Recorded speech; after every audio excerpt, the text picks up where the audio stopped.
Hello, everyone, and welcome to Day 2 at the 2018 Dynamic Disc Glassblown Open PDGA National Tour event. Terry Miller, the Disc Golf Guy, in studio again with Robert McCall. Hello. Robert, another beautiful day all drawn up for us here at the Glassblown Open. This is what we should expect every single year from here on out. I think so. It's really reasonable to expect the really nice, consistent weather for us. No, this has been, we've been blessed with great weather the last couple of days. The wind is moving a little bit more today than it was yesterday, so the players will have a little bit more to contend with. But scores have been a little bit higher to start off the day. We'll see if anybody can go low. Well, it is moving day here. It's Friday afternoon in Emporia, Kansas, and we're really excited because we're going to be able to bring you FPO lead card footage as they're over playing at the Jones East course, and we are again with our men's leader card that's at the Emporia Country Club. That's right, and I'm excited to see the action. We've got some long throwers here. Three of the same gentlemen who were on our lead card yesterday. We've got Ricky Wysocki, Simon Lizotte, Eagle McMahon, and then Drew Gibson equaled their round with a 10-under par 53 yesterday. Those were 4 of the 5 53s. Grady Shue will be on the chase card. He got edged out by having a higher PDGA number. If only he had started a little bit earlier, he might be on the lead card. But great rounds by those gentlemen, and we'll see if they can duplicate that effort today. 10-under being the hottest round yesterday. I guess I'll ask right now, do you think 10-under will again be the hot score today? We could see somebody go lower than that today. I think because the weather was so nice, we didn't really have an opportunity to practice in any situations like that. I think guys will play a little bit more conservatively today, find inbounds a little bit more because they're playing smarter shots and less go-for-it type shots. So, yeah, I think we could see a 10 or even an 11. All right. Or something crazy. Who knows?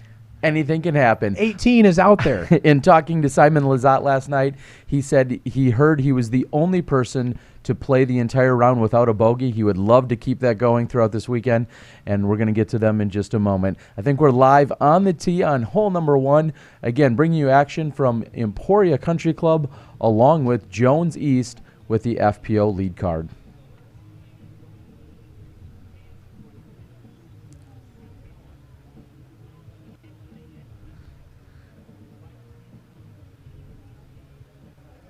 Robert, it looks like we are moving right over to Jones East here. We'll see if we can catch up with some of the action. The lead card on the women's side teed off just a little while ago. Rebecca Cox, who was battling back and forth with Paige for the lead. Ultimately, Paige got out in front of her in the last few holes yesterday, but Rebecca right here on the lead card in the spotlight. Yeah, and a good play for her right there, just opting for the layup. There is a drop-off behind number 1's basket at Jones East. So kind of a dangerous putt to run. Good choice, first hole of the day to just lay that up. And you see the Central Coast crew getting into position. They were just here at the distribution center a little while ago giving us all of the uploads. So you're going to see both Central Coast along with Jomez. All of the post-production condensed footage should be available. If it's not on your YouTube just yet, it will be soon.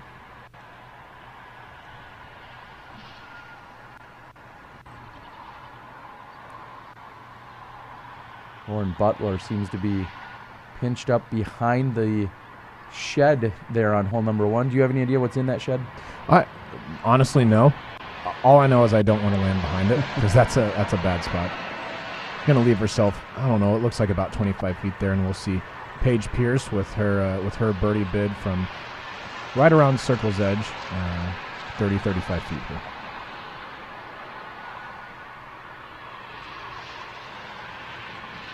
And just left side for Paige there.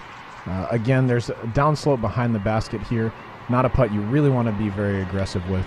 Just if you can make that, great. That's a great way to start the round. If not, taking a 3 here is not going to lose strokes to too many people. Lisa Fakis from Texas finds herself on the lead card. A very familiar spot for her. Lisa, one of the best putters in the women's field, just leaves that putt a bit low and right. Maybe some first hole jitters for our female competitors today.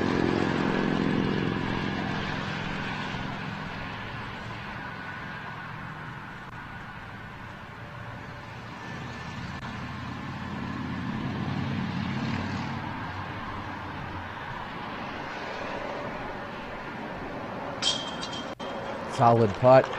Lauren Butler of Team Legacy. And one thing that's interesting is a couple of names we're not necessarily accustomed to seeing on the lead card. A couple of good breakout rounds there. Rebecca Cox and Lauren Butler, as I mentioned a moment ago, joining Paige and Lisa.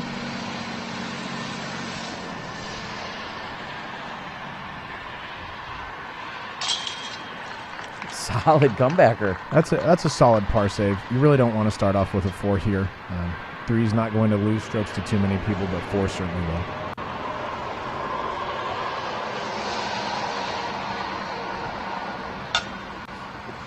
Paige with a little high release. Not a great start for her, missing a couple putts I know that she'd like to make. One just outside the circle, but her par putt certainly feeling some nerves, I think, or maybe just not quite committed to the putt. She'll tap in for her bogey, and that's Rebecca Cox for her par.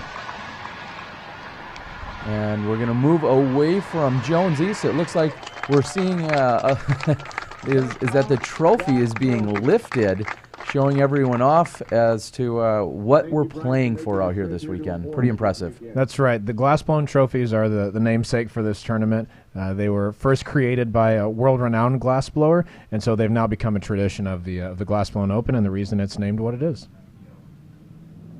And it looks like they're standing down just a little bit, maybe giving way to the chase card or a little bit of breathing room here on hole number 1. We're watching this lead card, and everyone's loose and being a little bit social, but I'm guessing they're just waiting for everyone to get off of hole 1. That's what I assume as well. I walked with some players earlier this morning, and there were a couple more backups today than there were yesterday. I think that has to do with the wind and more discs finding out of bounds. So I'm excited to see the action get started, but we certainly don't want these guys to be throwing in or on the heels of the chase card or any cards in front of them. We'll head back. We're here on Jones East. Number 2, Rebecca Cox with the honors. This hole is 300 feet uphill, and it's as close to a musket birdie as you have out at Jones East. This is a pretty routine hyzer for most of our top competitors.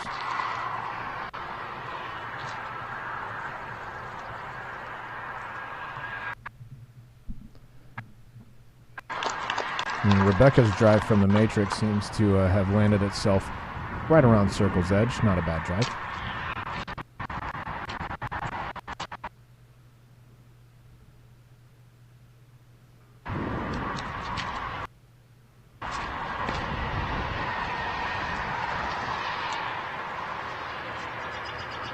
And playing the hyzer is really the most logical shot there for any right-handed backhand player. You just want to throw it out, let it fall to the basket. I know that sounds almost John Madden-esque, but that's really how you want to play that hole. It's just a simple hyzer. And I think we can move over to the men. Simon Lizotte starting off on hole number 1 at Emporia Country Club. Yeah, a bit of tailwind for our competitors today, so we ought to see some huge throws. This is a beautiful angle for Simon, headed left. And trying to take out our cameraman on the first shot of the day. Huge drive by Simon Lizotte. The question is, will Eagle McMahon throw it even further? It's entirely possible. I'd say the advantageous side of the fairway to be on is the right side, but this is a really difficult Eagle 3, and so as long as you're in bounds, 4 is definitely within reason for our competitors.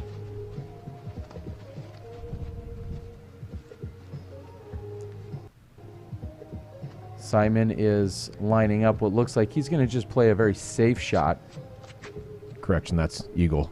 Or, wow, I was spaced out for a second. Thank you. That'll be the last time today. They both throw very far, so I understand how you'd be confused. But yeah, anything in the fairway is good. That's a great spot for Eagle. That'll give him, I'd say, a relatively easy opportunity to throw one up toward the green and then pitch up toward the basket. 2016 and reigning world champion, Ricky Wysocki. Here's our defending world champion, 2-time world champion, Ricky Wysocki.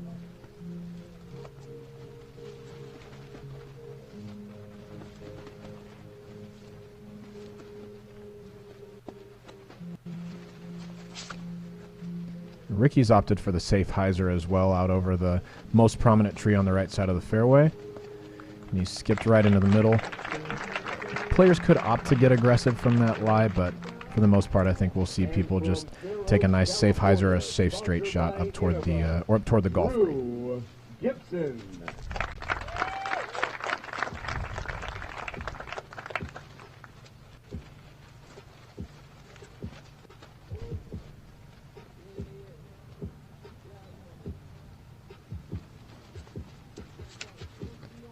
With no shortage for power, Drew Gibson reaches back and launches what I believe to be a Star Destroyer. And he's near the top of the hill. That is a huge drive, certainly the longest of our group. And he might be getting aggressive today, maybe making a move for that Eagle 3 on hole 1. Let's check in and see how the women did earlier when they were over on hole number 2. Not live, but for the most part.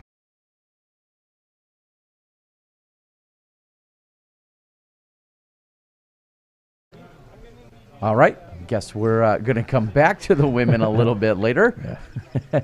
Unless there was an instant tornado that took place over at Jones. I don't think that happened. Okay. It's a little windy today. It's not gale force tornado windy. So hole number 1 seems like it's relinquished a few more birdies today, and of course throughout the day we're going to be talking about what we're seeing taking place all around the course. I think earlier I saw UDisc gave us the update that there are 46 MPO cards that ultimately were being covered out there today.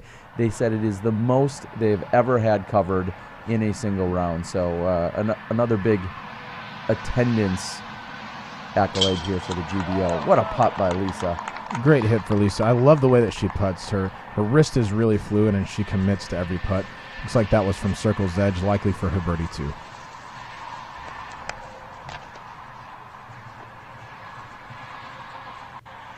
Looks like we've also got Paige's putt in store from earlier on too.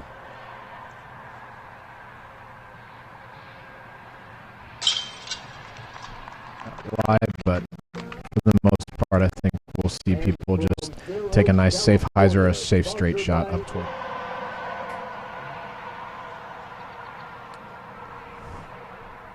We see Lauren Butler tap out there, and then this will be Rebecca Cox cleaning up on hole 2.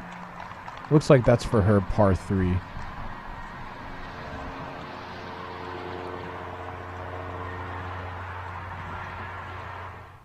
So we're seeing the women have a little bit of a head start. The question is, which course is going to play a little bit quicker today? Yesterday we saw about 3 hours for Country Club, which I was really happy with. That course, due to the configuration changes, has sped up a little bit, and we're back with Ricky. And then you can tell me a little later as to who you think is going to finish first today. Sure.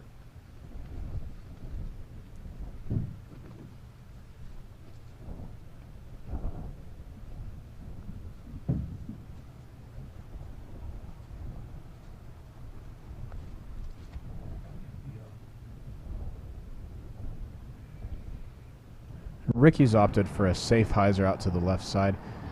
It's going to give him a short hyzer into the green for his look at birdie 4 here. If I had to bet money on how long the courses will play today, I think Jones East will likely finish earlier than Country Club. There are fewer holes at Jones East that can create a logjam like there are out at Cottonwood Falls, as we saw yesterday. There are some, certainly. Hole 7 is a relatively difficult par 4 that plays to an island green. Hole 9 is a difficult par 4 as well, unless you're Simon Lizotte. So I don't think we have quite as many. We'll have quite as many big backups for the women's cards today.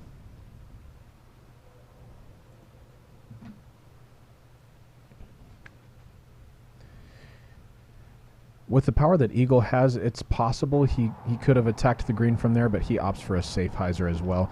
I think it's interesting to see some of the longest throwers in the world playing this hole for just an easy birdie instead of attacking for Eagle. I think that speaks to the difficulty of the hole.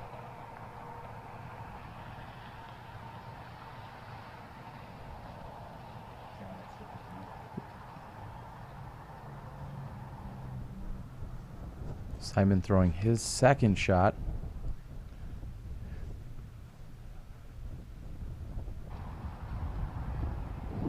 This looks like an attacking shot for Simon, and he's made it all the way to just outside circle 1. That is a huge shot from where he was. if I had to guess, probably a little over 500 feet on a straight shot.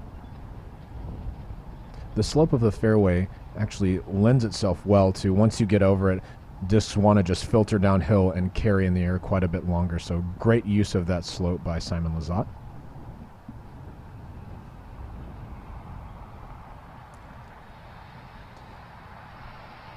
Here's the longest drive of the bunch, Drew Gibson. I would be surprised if he doesn't play an aggressive shot for a look at Eagle 3.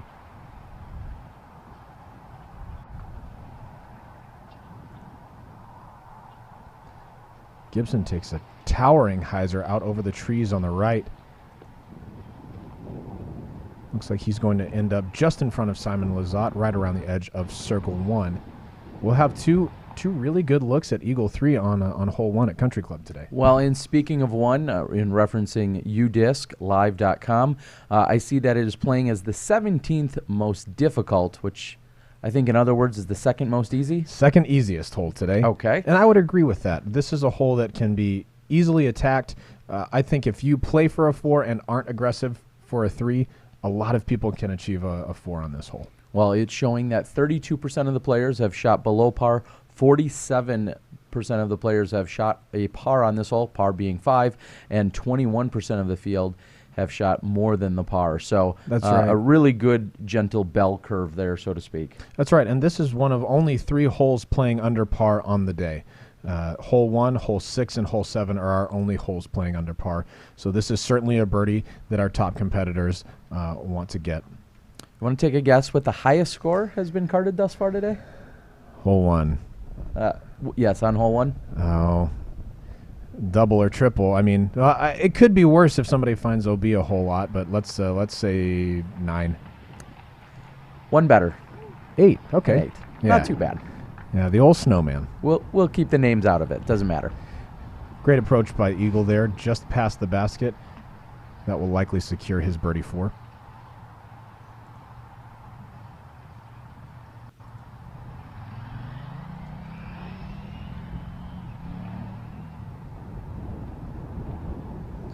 Ricky's taken a subtle hyzer into the green. Played it nearly to perfection. That's settled about 8 feet from the basket. Basically all but a formality for him to collect his birdie 4. And as you mentioned earlier, there were ultimately 5 players that came in with 10 under par during the opening round yesterday. The other player that's not on the card was, in fact, Grady Shue. Grady Shue, simply due to his PDGA number. They rank you according to PDGA number anytime there is a tie. You go by the previous round, and if that is tied, then you go by PDGA number, and hence the other 4 players here having the nod above Grady. So Grady is on the top of the chase card.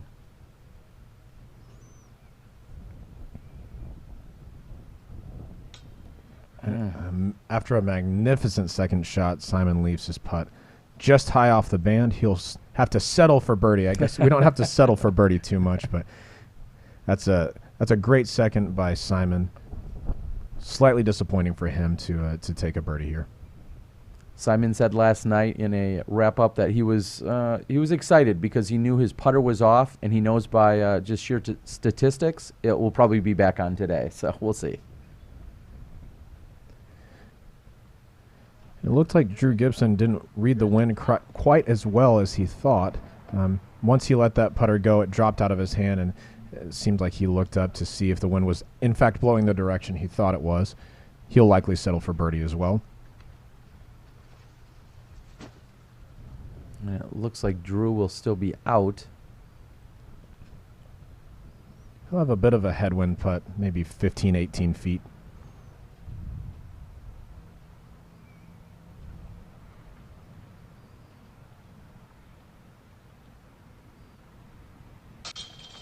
Up and in for Gibson. He'll card a birdie 4 to start the second round here at Country Club. And we mentioned a little bit earlier, as Eagle's getting ready to tap out, there is no cut. All competitors will be playing the full 3 rounds, and in the MPO division, that means all 3 rounds played here at the Country Club, but all competitors 3 rounds with Championship Saturday taking place tomorrow. Looks like we might be heading over to the women over on Jones East. And Paige Pierce with a standstill off this tee on a par 4. She's taking a really conservative route here. That's where her drive landed. That's not hole 4. We're on hole 3. She turned her drive over too much, or threw a hyzer that pushed over to the right. Where was you, Disc? Because apparently I should be paying better attention where Paige was on. I was confused as well, but Paige has put her putter. It looks like about circle's edge from there. That was a very conservative drive then. If you're maybe she knows a line that we don't. She's a 4-time world champ. I don't know. And it looks like we have Lisa throwing her second shot here. And she's just caught one of the trees about 2/3 of the way down the fairway between herself and the basket.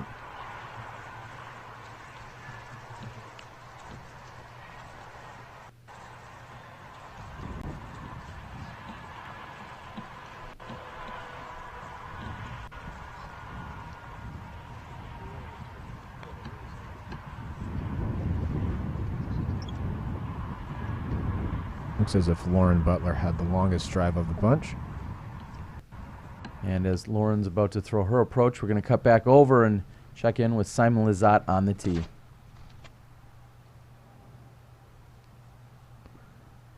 Hole 2's drive is, if you want to get a birdie here, it's imperative for you to find a good spot in the fairway, either by throwing the turnover or a huge hyzer. I think most of our players here will opt for the turnover, just to put themselves in the middle of the fairway. That'll give them the option of throwing a hyzer up to the basket or a turnover or forehand.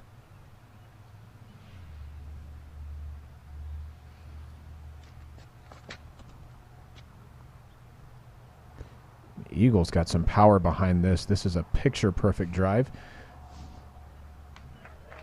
That's probably farther than I've seen pretty much any drive land here. That was absolutely smashed by Eagle McMahon. He'll likely have a putter into the basket.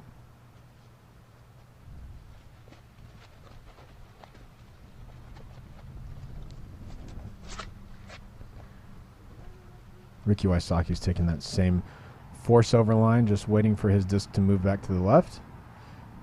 And lo and behold, was that a smile by Wysocki on the second hole? The unicorn of all emotions from Ricky Wysocki, a smile. I think the world might be in for a real treat. If Wysocki is smiling and having a good time on the second hole, I think the rest of this lead card better watch out. I agree with you.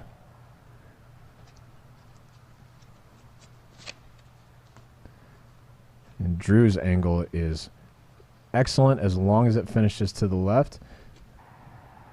That disc has pushed to the right, but it looks as if it's landed in bounds. If it has, he has no more than 200 or 250 feet to the basket. Huge drives by our top card on the MPO side.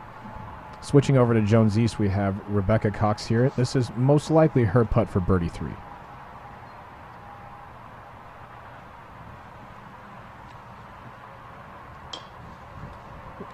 Dead on line, just a bit low. And then a little bit of a rollaway, which I'm sure she could have done without, as that seems to come back at her.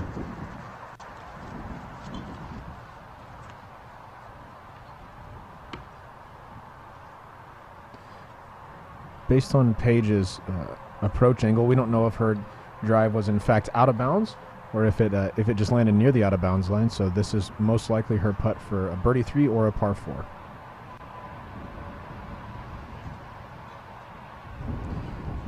And that's off the mark on the left side. It didn't seem like she was really comfortable with that release there. No, and it's been a bit of a shaky start for Paige. Hole 2 is a really easy hole for her to birdie, and she was probably 50 feet left of the basket. And it looks as if her drive was errant as well. So this is just a bit of a shaky start for Paige. And she misses another putt left. That's a really tough miss. She's looking at least a 5, possibly a 6.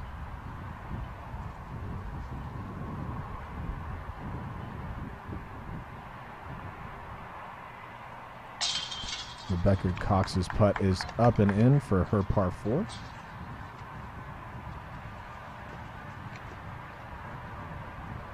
And this will be Lisa for her par 4.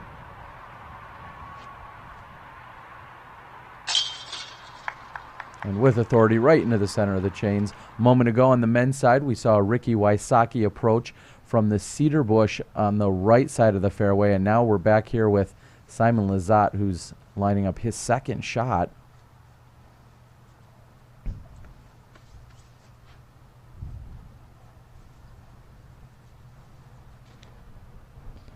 He's chosen a towering hyzer over the trees, maybe just for some distance control, and is spiked in just a bit deep of the basket. That will still be inside the circle, probably around 20 or 25 feet.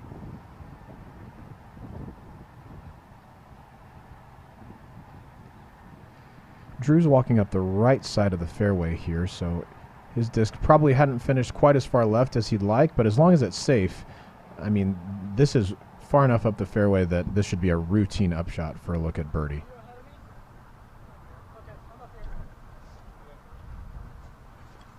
And as everyone gets into position, we want to thank you guys for joining us here. We're, of course, on day 2 and round number 2 of the 2018 Glass Blown Open presented by Dynamic Disc. Please go out, like, and share the video. Let everyone know you're watching live disc golf as we bring you the action from the lead card on the MPO side, as well as lead card footage from the FPO side as they compete over at Jones East.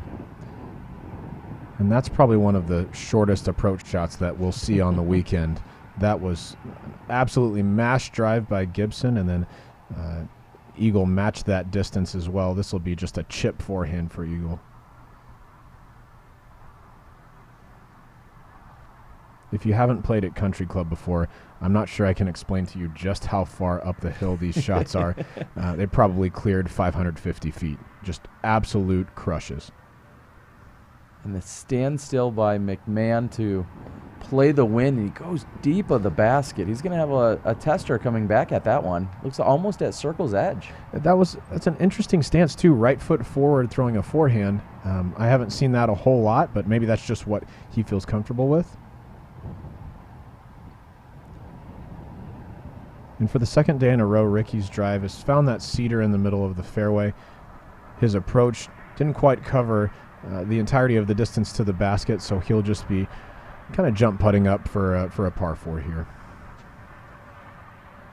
And you saw the wind grab that and push it over to the right. I'm not sure if it was just the angle of release or if it was really just the wind coming in that strong, but either way, that's not exactly how Ricky drew that one up. Not at all. And when I was out on the course earlier, this hole off the tee was playing a left to right wind, and so if that wind's holding true right now, Ricky probably just got the underside of the putter caught in the wind just a bit and pushed it over right.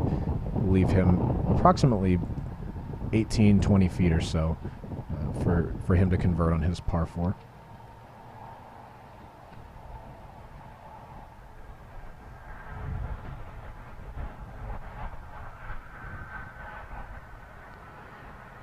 And after the longest drive, this is Eagle McMahon for his look at birdie 3.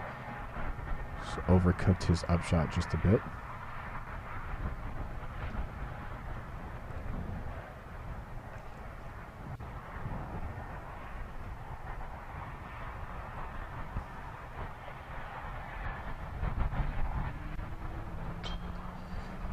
And a touch high for Eagle McMahon. As a right-hand backhand putter, if your putter comes out with any hyzer in a right to left wind, that's kind of the wind of death for us. That putter looked as if it lifted out of his hand and just didn't quite stay on the line he intended it. Drew Gibson from approximately 5 feet closer.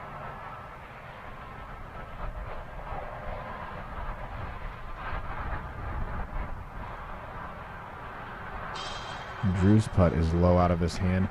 Maybe playing for some of the wind bounce that he saw Eagle get, but maybe just underestimating or overestimating the wind's effect on his putter, or just not quite committing to the shot. Simon's putt is up and in for his birdie. And this will be Ricky Wysocki for par.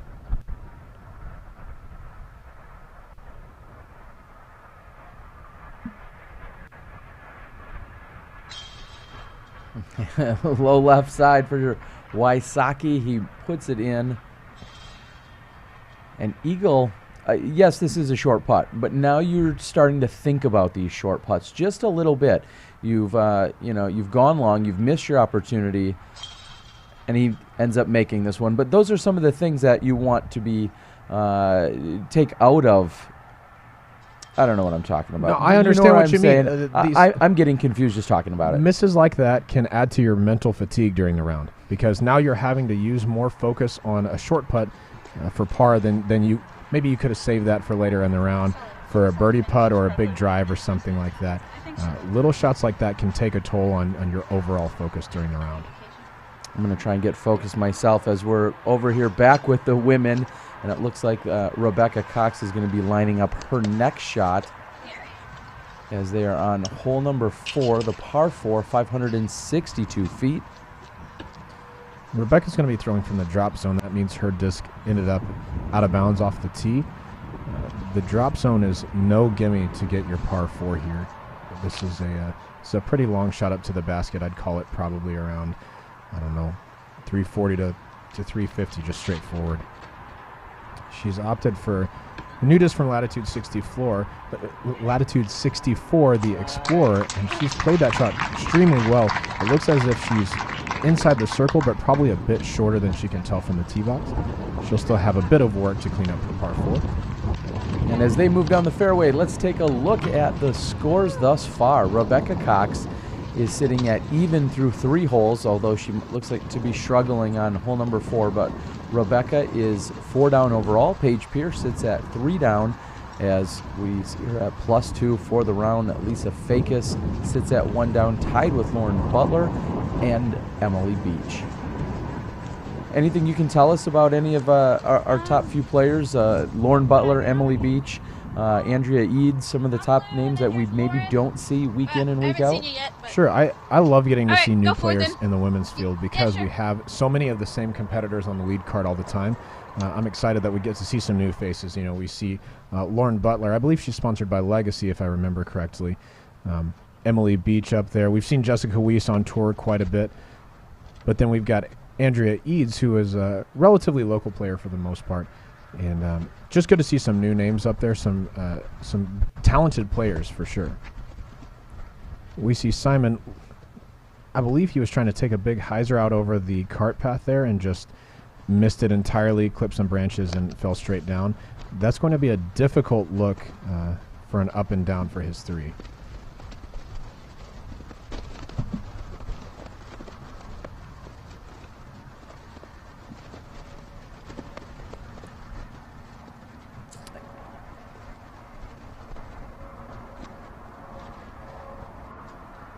As you can see from the west side flags blowing by the tee pad, this hole is playing with a straight left to right wind.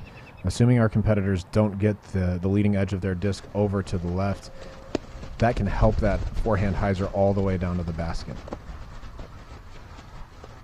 Looks like Ricky's eyeing up a turnover down the middle gap. Interesting play for Wysocki, knowing that his forehand is so strong, one of the best in the game. Interesting to see this backhand throw by Wysocki. Looks like he's taken something quite overstable and forced it over, wanting it to carry the wind and finish to the left. And it has not finished to the left enough as he's crossed the cart path and will be out of bounds on the right side of this 3rd hole.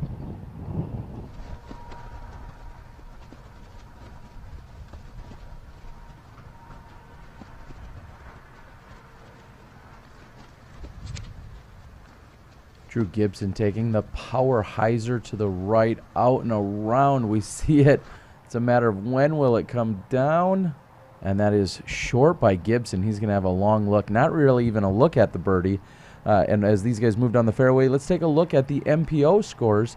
Simon Lizotte still in the lead. Now it's the outright lead as he sits at 12 under par. Eagle, McMahon, Wysocki, Gibson, and Grady Shue all 1 down for the day at 11 under par. Paul Macbeth through just 3 holes is 2 under and sits at 9 under. We see a couple of good rounds coming in, or at least starting to come in, from Jordan Castro and Austin Hannum. Jordan being 3 under through 4 holes and Austin being 4 under through 6. Simon's taking a long forehand down the middle gap of this. Oh, my goodness. Pardon me for saying it'd be a difficult up and down. Well, maybe Simon feels differently than you do. Yeah, that's an incredibly impressive shot. If you haven't played country club before, hitting those trees is almost instant 4. That's exceptionally well played by Simon. I think Simon was preparing the birdie in your face meme, getting ready for you there, Robert. That was a great shot by Lizotte. That's right.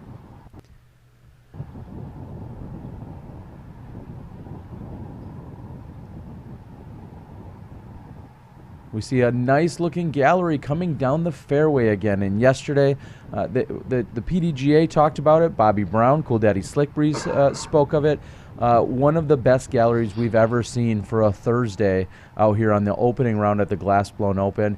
So much, in fact, that the PDGA said, hey, we think we need to get some of the ropes out here and some of the other things that we use to help kind of corral the crowd out here, which is a great problem to have when you're talking about the opening rounds. Yeah, that's awesome. And that was just a gallery for Thursday, so we've seen the gallery grow some today, and I think we'll see it even more tomorrow. And after his out-of-bounds drive, Ricky's played a turnover to just short of the basket. Not really an opportunity to run that putt, so he'll be carding a bogey 4 here on hole 3.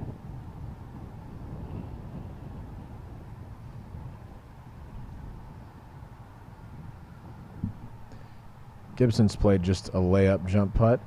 Smart play from there. Not really much else happening back behind that tree. Low branches, runaway green. That's a good play. And I think we're going to see a pretty similar effort here by Eagle McMahon. Maybe even a little bit more obstructed. Looked like that was maybe a bit more of a run, but ultimately same result. Inside 5 feet, dropping in.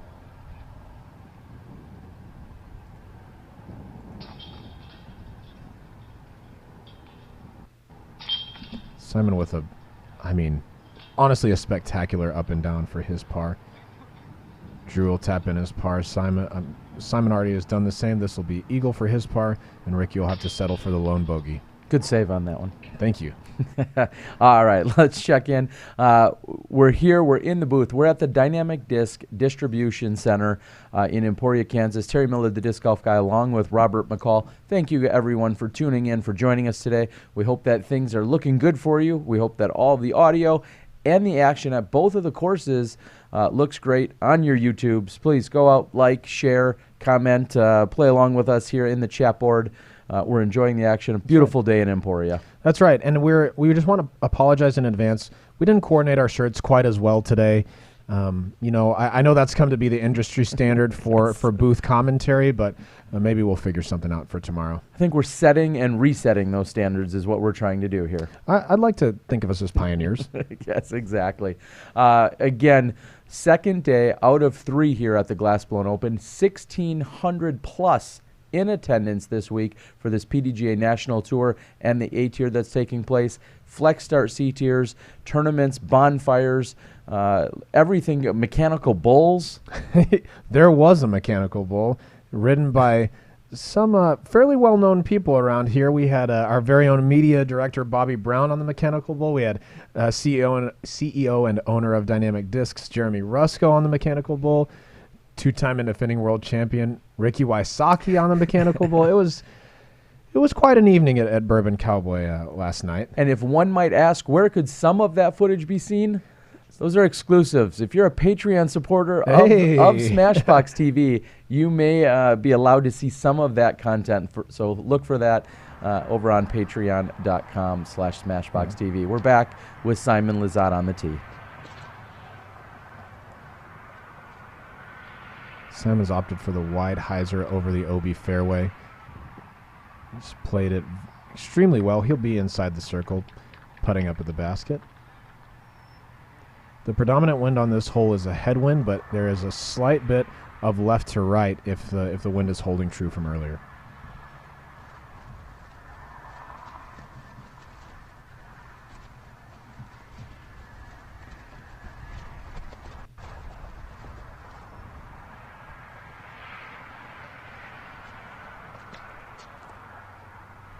Eagles played a lower shot than Simon's, hyzering in over the fairway and skipping over to the left.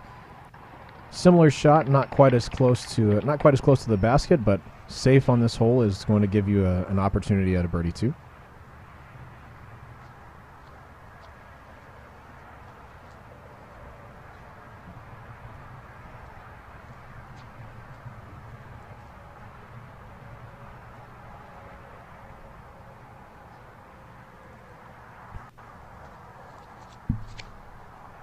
Drew Gibson with a power hyzer, similar angle to Simon's.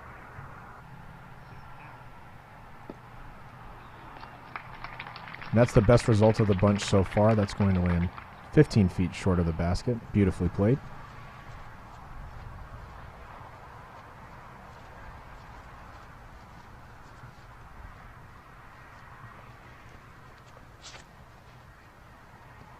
And Ricky's shot is pulled to the right and too flat out of his hand. He needs a lot of skip to get back safe, and he isn't going to get it. That'll be out of bounds. Ricky will be well outside circle two for his bid at par 3. Let's listen to a word from our sponsor in Dynamic Discs.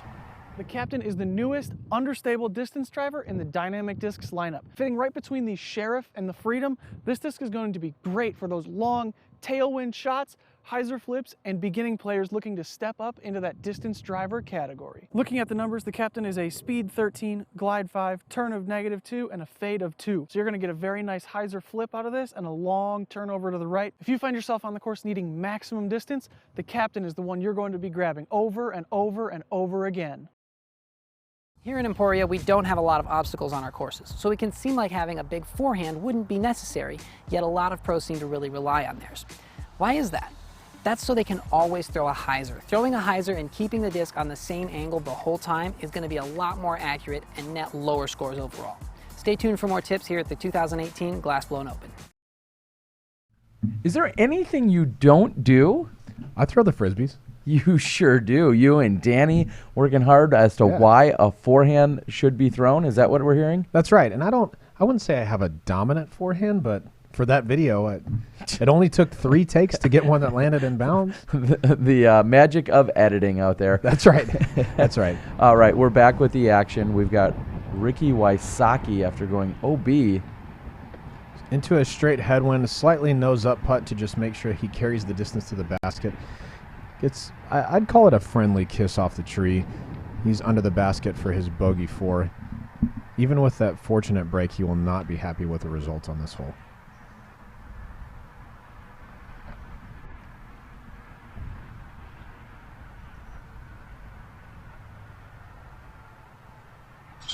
Simon with a smooth spin into the basket. Expertly played into the wind. It's going to put him 3 under par on this round. Great start for Simon Lizotte.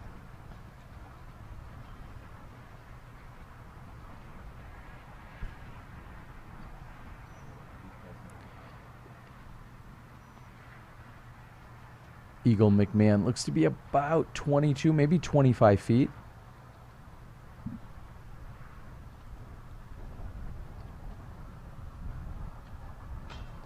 And Eagle again has the dreaded right to left wind. He's played it on the right side of the basket, expecting it to move a little bit left, and it didn't. Catches the rim and trickles down just a bit short. Now this is a short putt, but a bit of a tester after missing a relatively short birdie putt. Eagle takes no time and allows muscle memory to take over as he drops in his par 3. And we're already hearing of a backup as Drew Gibson is putting out there on hole number 4. We're hearing of a backup on hole number 5, so we'll likely check in with the women over at Jones East. We'll do that in a few moments as you're watching the continued coverage here of round number 2 at the Dynamic Disc Glass Blown Open. We're here at the landing zone on hole 5, which is a 477-foot par 4. This is an attackable green for much of the male field, but the safe play is something that lands in the landing area and then plays over another out-of-bounds stretch up to the basket.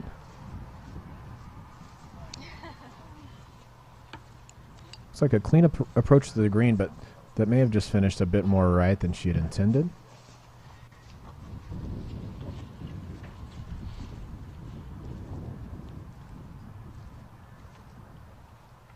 And for those out on the chat board asking for a lefty, here you are. Here's a lefty approach over OB into the green of hole 5 at Jones East. And that's beautifully played, just deep of the basket. That'll be 10 feet. More than likely, discs that are in this spot are drives, and so those are going to be seconds. These will give our ladies a good look at birdie 3 on this shorter par 4.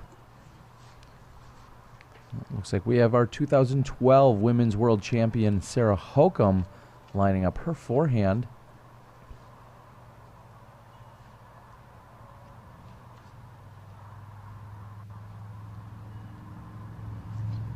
And this was likely played forehand for Sarah. In years past, that disc would have been out of bounds, and she'd have been throwing for 4 from short of the OB. But because the tall grass out of bounds area was burned more recently, that got a fortunate skip out of the out of bounds. She'll be relatively close for her birdie 3. Well, we've seen some great action out there. This is one of those points on both courses where we can actually get slowed down a little bit. And it looks like hole 5 over at the Country Club and also over at Jones East.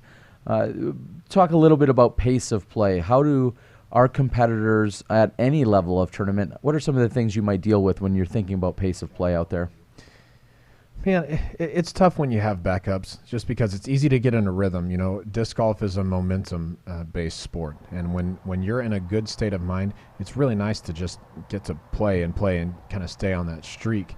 And when our competitors encounter backups, that can kind of throw them off. They have to maintain good mental strength and focus to be able to still put together a great round after a backup. And it looks like we've caught up with our second or third card after I double-check UDisc Live. That is our second card. Andrew Presnell, I believe, was just throwing an approach shot here on hole number 5.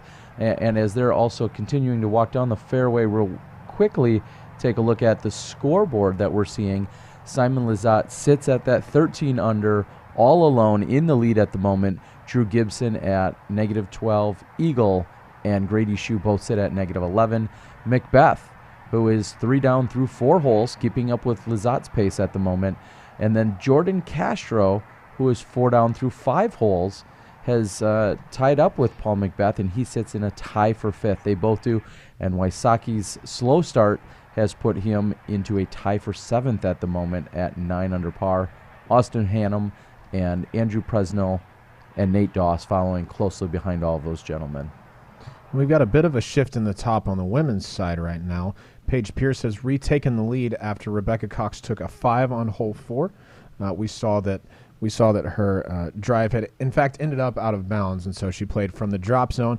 And as I said, it looked like her Explorer ended up just a bit short, so she ended up taking a 5 there. Paige Pierce, however, played that hole in 3 throws, so she retakes the lead by 1. So Paige Pierce in the lead with 4 under par. On the weekend, Rebecca Cox at 3 under par, and then tied for 3rd, Lisa Fakis and Emily Beach at 2 under par. Both Lisa and Emily putting together bogey-free rounds for the moment.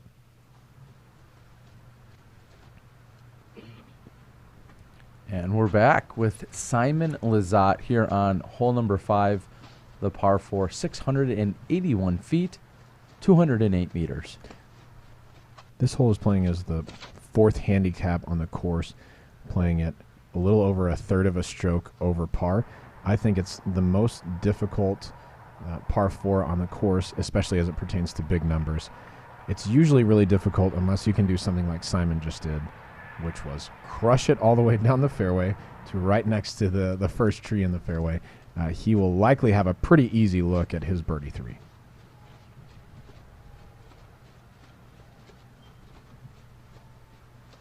After a relative drop in birdie on the last hole, Drew Gibson will be second on the box.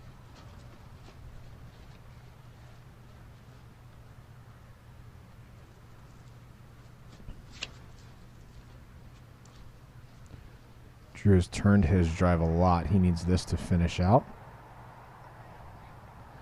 And it certainly has. That is biting off a ton of distance on this hole. If you could walk up the fairway and drop your drive in a reasonable position, that's about where you drop it. That'll afford him a relatively easy hyzer to the basket.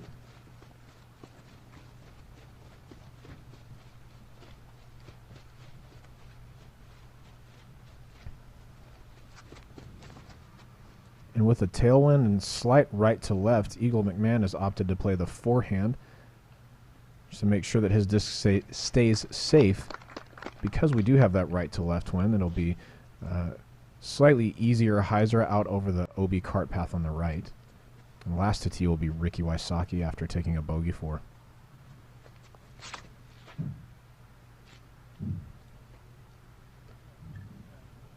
Beautiful angle for Ricky. And he's actually surpassed Simon's drive, which was also a crush. So extremely well played by our top card competitors here. Some of them making it look very easy out here on this very challenging hole. Trust me, it's not. This is a really difficult hole with, I mean, OB on the left and right side, short left if you happen to hyzer out, and then the fairway kind of narrows as you get up toward the basket. So errant shots can be OB and be all the way back just a few feet in front of you if you took an aggressive play out over the out of bounds to get there. Well, I'm going to look at our UDisc stats and see hole number 5 at the 681 feet is coming in as the 4th most difficult, and it is averaging 4.35, which is 0.35 above par. Just 19% of the field have carded birdies or eagles on this hole. 83% fairways hit. All of these stats, all of this information, you can find yourself out on udisclive.com. Follow along. Both the men's and the women's rounds are being fully recorded. And as we catch up with the women here, we see Lisa Fakis kind of with a difficult stance up on the tree, and she's played a forehand out over the OB. Looks as if she'd settled safe, so that'll give her a look at a birdie 3.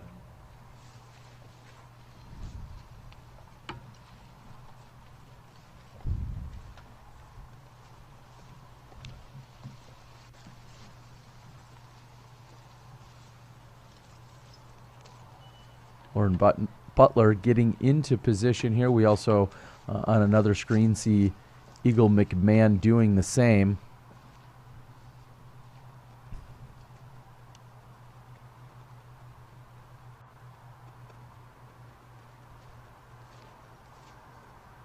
Lauren Butler's taking a standstill, and there's only one small tree in between herself and the basket to miss. It looks like she's either hit it or come up just short. She'll be moving up just 20 or 30 feet to the edge of the out-of-bounds area and be throwing her 4th shot.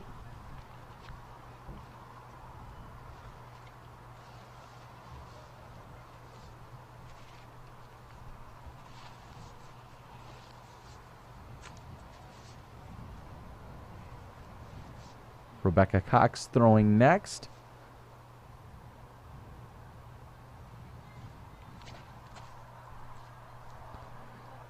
Rebecca's line is good, and she's gotten a good skip through the out-of-bounds area. She'll be putting for a birdie 3.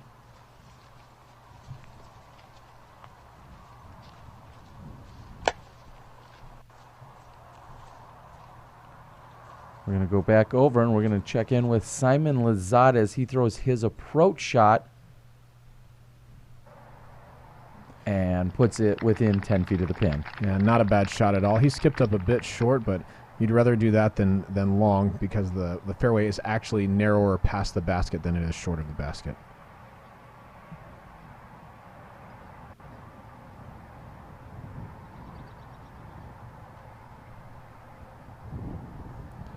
While Ricky's drive had ended up farther than Simon's, he was left with a difficult, oh my goodness, a difficult lie, and nearly throws it in with his forehand. That's going to leave him 20 or 25 past the basket.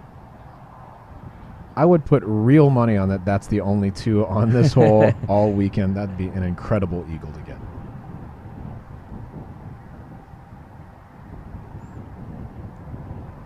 Drew Gibson, who is currently in 2nd place, in great position. He's going to play out and around, covering over the OB, but then brings it in right next to the pin. That's going to be an easy tap in. And that's an expertly played hole by Gibson there.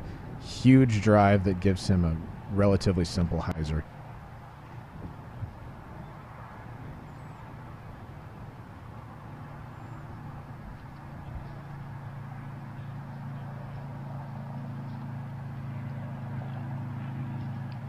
And Eagle had thrown his approach shot, which I believe actually hit the tree that's directly in front of him and rolled back to this position.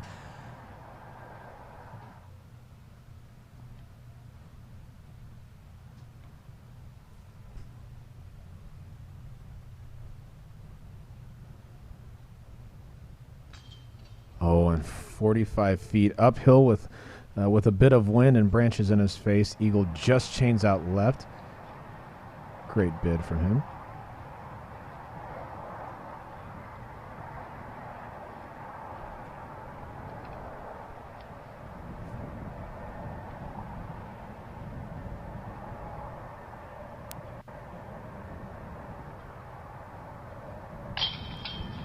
And Ricky's putt is dead in the heart.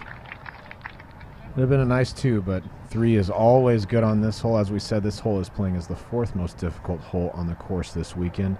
Only 20% of the field birdieing it. We'll likely have 3 birdie 3s on this card. His competitors showing why they made it this high. Did that stay? Oh, we couldn't tell if that putt stayed in or not. It was a great putt by Simon. Hopefully it stayed in. And Eagle taps in, and meanwhile we can cut over and take a look at the FPO action taking place over at Jones East.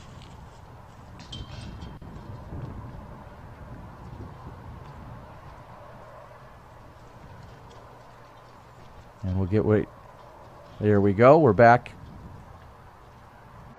This is Paige Pierce coming back at the basket. And it seems as if her putting stroke is completely off today.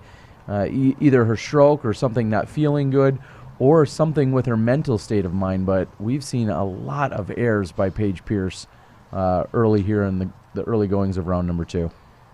And I'm only assuming at this point, but her upshot was in bounds. It looked like she was putting from a green disc, which is one of her putters. So that was likely her putt for par 4. This will be a drop in for bogey 5 for Paige Pierce. She'll likely be disappointed with that effort.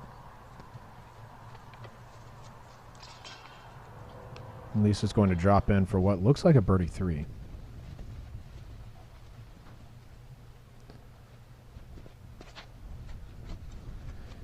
We're back to hole 6, 324 feet uphill. A huge hyzer by Simon.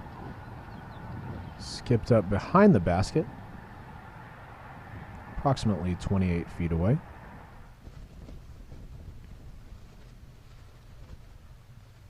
Hole 6 is in fact the easiest hole to relative par on the course, coming in at 0.27 strokes under par, 2.73 shots average for the MPO field.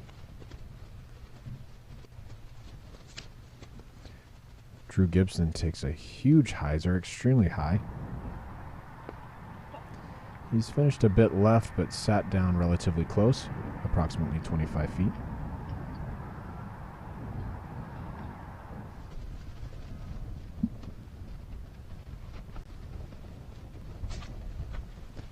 Ricky Wysocki with a similar line out over the golf green and bunker. And he's played it to perfection, nearly hitting the pole. That's underneath the basket.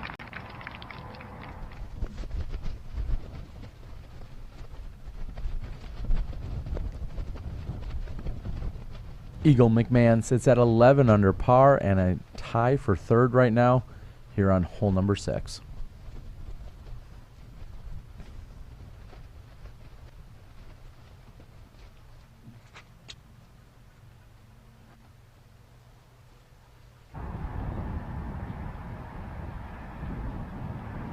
Coming up slightly short of the basket is Eagle. He has no shortage for power, so surprising to see him finish a bit short of the basket, but he'll still be inside the circle for his look at a 2. All too often we talk about a hole that is a must get, or maybe even one that you're somewhat in relief that you're getting to that hole. We come off of hole number 5, which you just said is playing as the 4th most difficult, and then you get to hole number 6 and you're like, all right, I can regroup whether I'm playing well or playing poorly. Let's get to this hole, let's get a birdie, and then let's move on from there. I think some people think of hole 6 in that fashion. And right now we're back with Rebecca Cox on hole number 6 over at Jones East.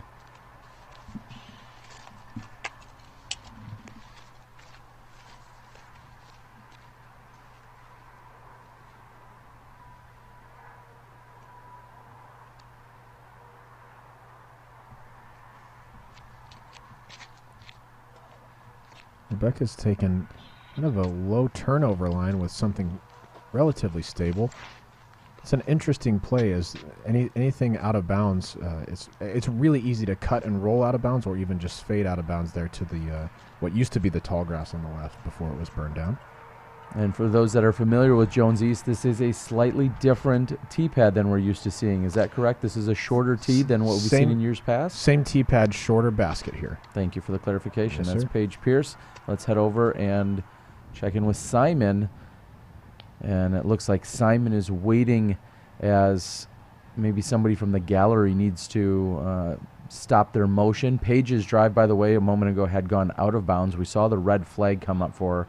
And Simon's going to wait for the gallery to get into position.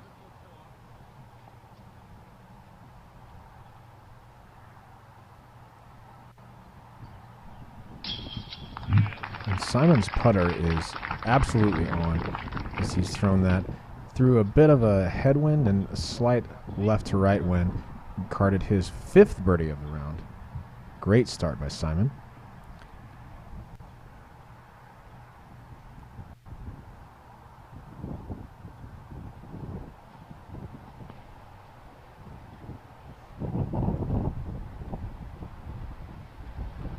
Looks like Drew is taking his time now. Not sure this time if it's a spectator, if he's just trying to use his full 30 seconds as they're allotted.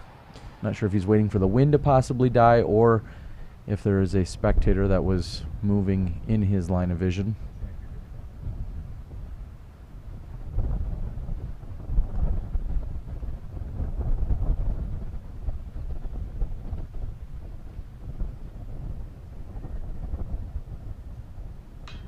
Gibson's putt is low into the headwind. If I had to guess, I think he was probably waiting on the wind to die down a bit. Looks like it was gusting and basically a headwind to his perspective. The flags on these baskets are fairly new, so it takes quite a bit of wind to move them around as much as it was for his putt. Here's another right to left wind putt for Eagle McMahon, and he is converted. He's committed to the spot he needed to.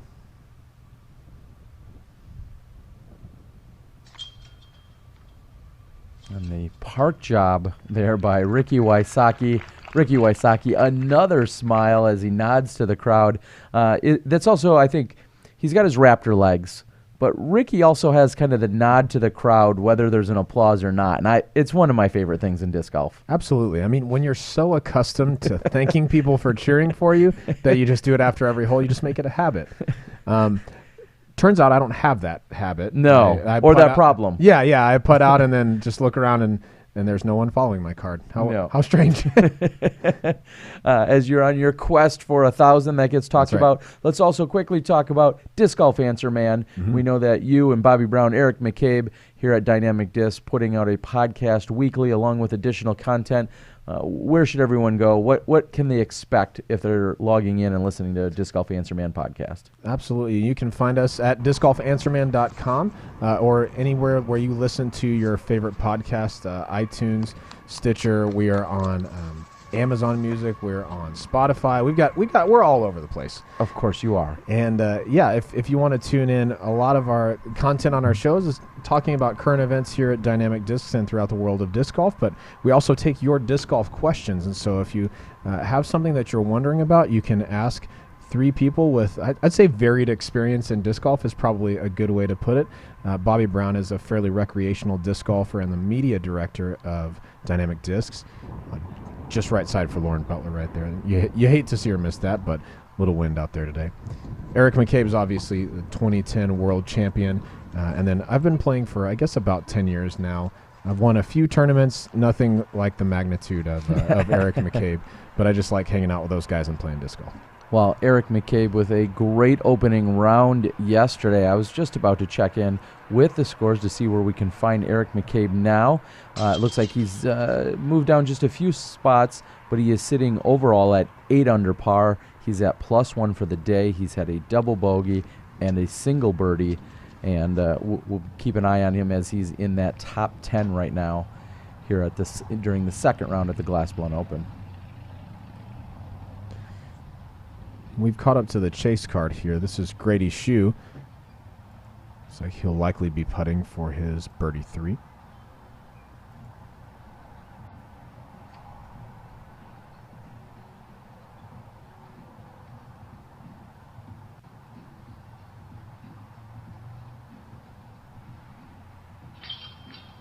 Oh, and that just slips out on Grady's shoe.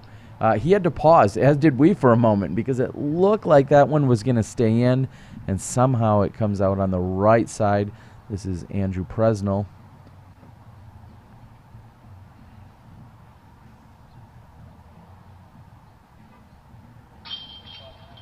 Great putt for Presnell there. That'll take him to 2 under on the round. He's got three birdies and a single bogey.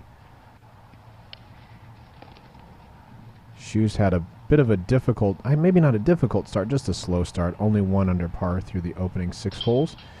Here's Eric McCabe, most likely for his birdie 3. We're also getting our first sight of the day here at Paul McBeth as well, as he's tapping out. Paul McBeth is sitting, going into that, he was sitting at 4 under for the round, and that was, looks like that was for par. Yeah, yep, right. That is correct. So Grady Shue started out the round with a single birdie and has parred everything since, and we're here with Simon Lizotte. And this is beautifully thrown by Simon. That's going to get a bit of ground action to the left, and he'll set himself up for a nice, simple approach up to the basket.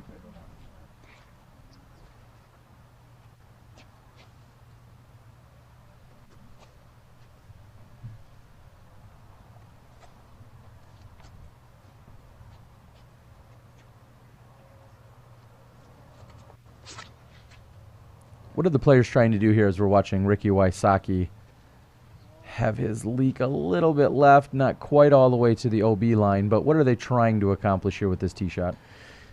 Honestly, anything in the fairway is good on this hole. The golf fairway to the right is out of bounds, and so you need to finish left of that. If you're far left by the cart path, you can play a forehand up to the basket, or there are a few straight gaps. But for the most part, our competitors are going to throw a straight pushing hyzer at the single tree in the fairway, and then just let it finish to the right. Pardon me, finish to the left. That'll set them up for a relatively easy approach to the basket. Eagle hits that target tree and trickles down. If he's finished behind the tree, he'll have a difficult approach, but if not, he's in a great position to get up and down. Drew Gibson sitting at 13 under par.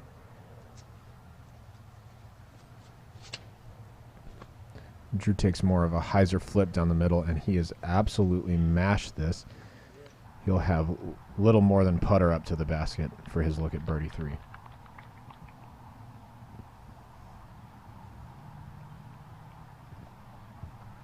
The Maverick is the newest understable fairway driver that anyone of any skill level can find use for. Whether you're a top pro or a brand new disc golfer, the Maverick is going to be a great flyer for you. With a speed 7, glide of 4, turn of -1.5, and a fade of 2, this disc is all about angle control. With exceptional glide and a comfortable feel in the hand, the Maverick is going to become your go-to disc. Whether you need a hyzer flip in the woods, a long turnover, or just a laser beam straight shot, do your scorecards a favor and check out the Maverick from Dynamic Discs.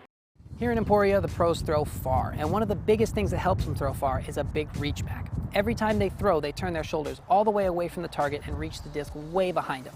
This gives them a lot of space so they can get the disc up to speed by the time it's releasing.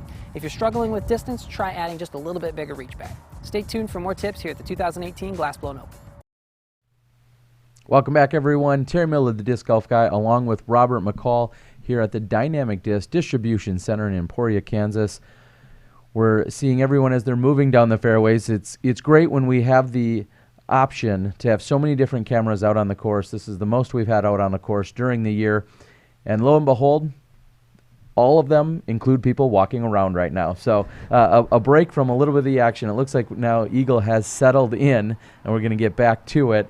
It's been a great day. We're seeing the lead card perform very well. If you want to follow along with all the detailed stats and information, you can do so on udisclive.com, where you see Simon Lizotte 5 down through 6 holes thus far. And that's well played by Eagle. Just a bit of a chip forehand. Finishes to the right of the basket, 25 feet.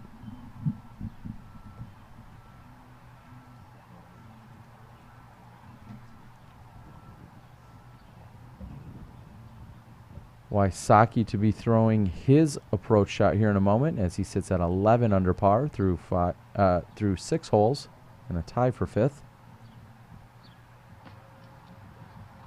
That one's coming in hot. Is the grass or the ground maybe a little bit more compact there, maybe even a little bit shorter because it's relatively shaded? Maybe. I think we also just have a lot of competitors walking on that grass throughout the week, and so it's probably packed down a bit more and playing a little bit more skip than the players practiced with.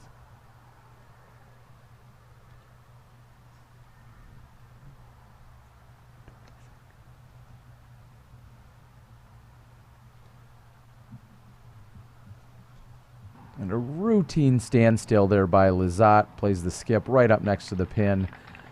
Looks like he's about to card his 6th birdie of the round. That's a fantastic start out here. We saw our hot score yesterday for the day being 10 under par. That was shot by 5 of our competitors. Simon is certainly off to a good start if he wants to match or better that score today.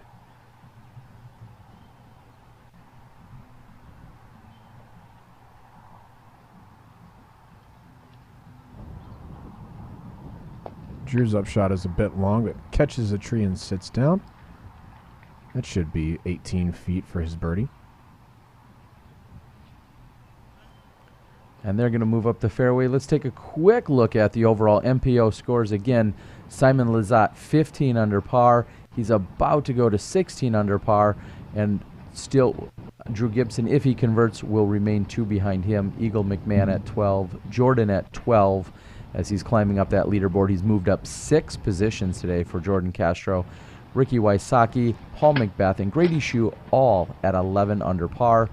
Paul McBeth seeming to have the hot round off that second card right now. And Jordan Castro, though, is making a charge. Ricky's going to confirm with the group that he's not only has a legal stance there, but also that he's taking full advantage of the extra few inches there that he can utilize. As we're going to cut to the other camera position here so that you can see Ricky was outstretched and using every bit of that 20 centimeters you have behind your mini off to the left or right.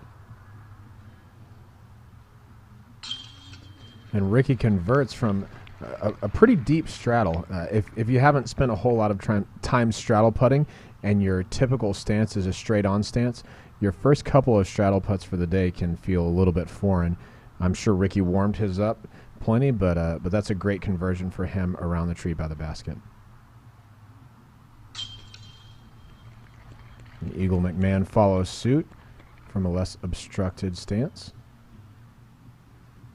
Is that a bold move? White pants out here for Mr. Gibson? I respect the game. Yeah, you do. And he's up and in for his birdie.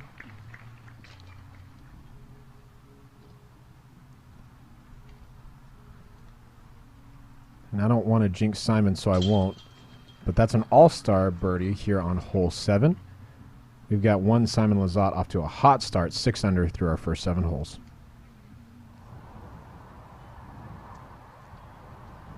We'll follow the action over to Jones East Park. This is our Female Pro Open field. And this is going to be the chase card. Teeing off on hole 7. Hole 7 is a par 4, 555 feet, so not an exceptionally long hole, but a very, very difficult hole to execute. Our competitors will want to throw a hyzer or straight shot that finishes either short or left of the parking lot seen on the right side of the picture. And they'll throw a similar distance hyzer down to the green. And this is in fact an island green, so the disc must come to rest safe in the island to move to the island. Oftentimes this is a blind shot into the green, so this is all about trusting your disc and committing to your shot.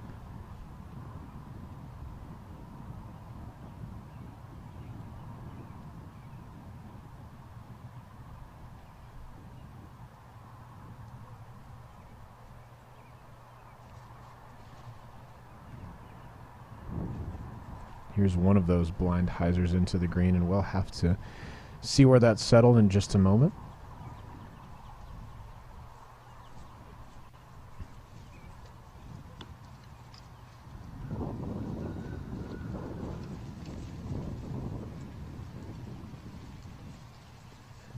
Hole number 7, where we're with the women right now, is known as one of those really challenging holes. Not only are they playing uphill to a blind location and then down to the island green, but it also can be a spot where backups can collect. And because of the challenge of the hole, we see that possibly happening out there as we're about to move over to hole 8 over at the country club. But hole 7, one that you really want to take a sigh of relief, get through that one, and then I think the flow will pick up. You've got 8 and 9, but then things pick up from there. And hole number 8 over here at the country club. Let's talk about why we're seeing the change up from what used to be somewhat hole 1 here at the country club in the past. Yeah, these changes have just been made so that the course flows better. This tee pad is now down below the pool deck. In years past, it was up on top of the pool deck. This makes it a more attackable hole. We'll see more birdie 2s than we saw in past years from throwing up high, but it is still a very difficult par 3 to card a birdie on. It's a great example of risk reward in disc golf. Our competitors have to carry a large amount of OB for the majority of the flight if they want to get close to the basket. Simon Lizotte's disc has settled in the tall grass. It looks like he's just in bounds by an inch or two.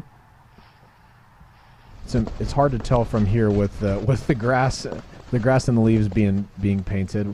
We'll find out soon if he did in fact land safe. If he does, that'll be an easy 3 for Simon, and he'll be grateful for the good break.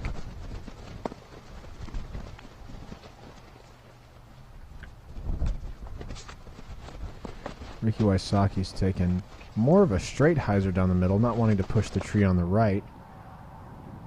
He's landed in a fine spot. That won't be a place to really attack for a birdie 2. But most of our competitors are going to be playing this hole for 3.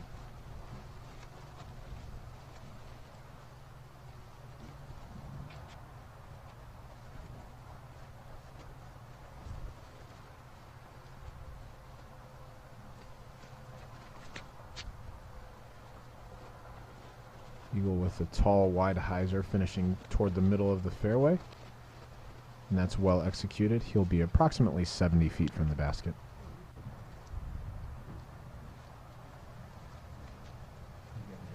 Drew Gibson with 4 birdies here thus far. No bogeys, no blemishes on the card. And he's sitting at 14 under par in 2nd place.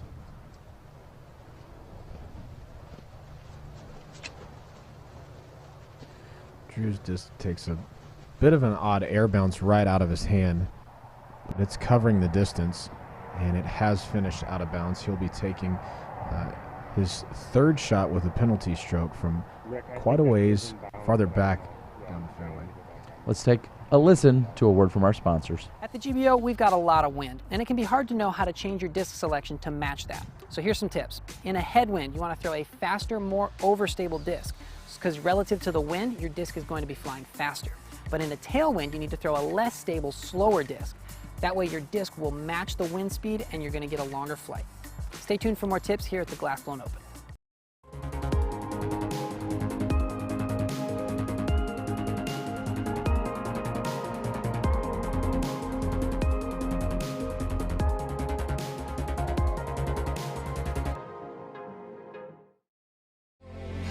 Let me see the dark sides as well as the bright. I'm gonna love you inside out. I'm gonna love you inside out. I'm gonna love you.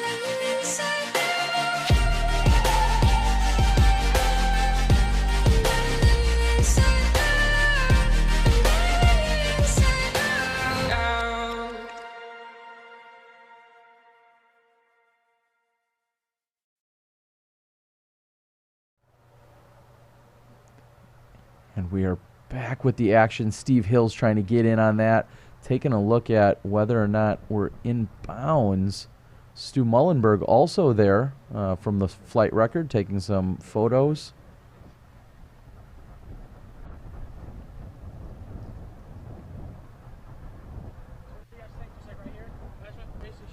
We'd like to thank everyone again for joining us. We are here for the second round of the Dynamic Disc Glass Blown Open PDGA National Tour event. Robert McCall and Terry Miller, the disc golf guy from the Dynamic Disc Distribution Center warehouse in Emporia, Kansas. Looks like Drew Gibson will be playing from where he was last in bounds with the penalty.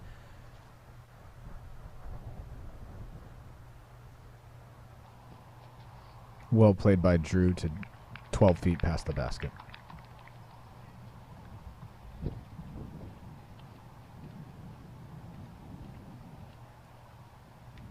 Eagle McMahon lining up his second shot.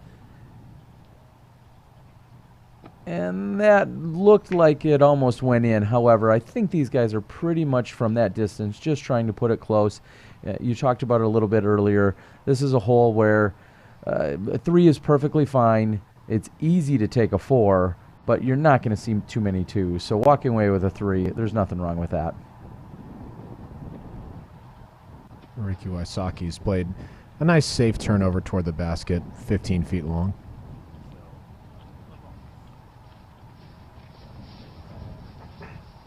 See Jonathan from Jomez Productions, of course, go out and take a look at the post-production action that will be up for you tomorrow if you're looking for a condensed version here on the lead card. Simon Lizotte for birdie. And just leaves it a bit low. Assuming that his disc did stay in bounds, he'll be content to take a 3 here.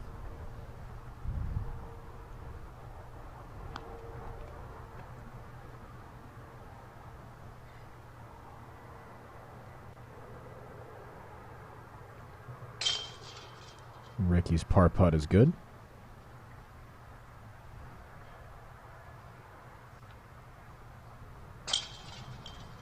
Simon cleans up and skips to the basket. He's in good spirits. Drew Gibson with the OB penalty will walk away with the bogey. And Eagle will tap in. Let's go back to the women who are over on hole number 7 at Jones East. A moment ago, Lisa Fakis was throwing her tee shot. Now we're with Rebecca Cox.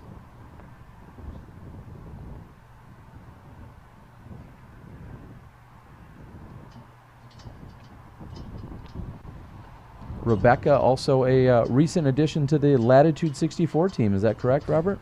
That's right, and she's a young player with a lot of talent who spends a lot of time out on tour, and she's had some great finishes this year. So we're excited to see her progress as she continues to grow and develop as a disc golfer. She has incredible potential and great skill so far.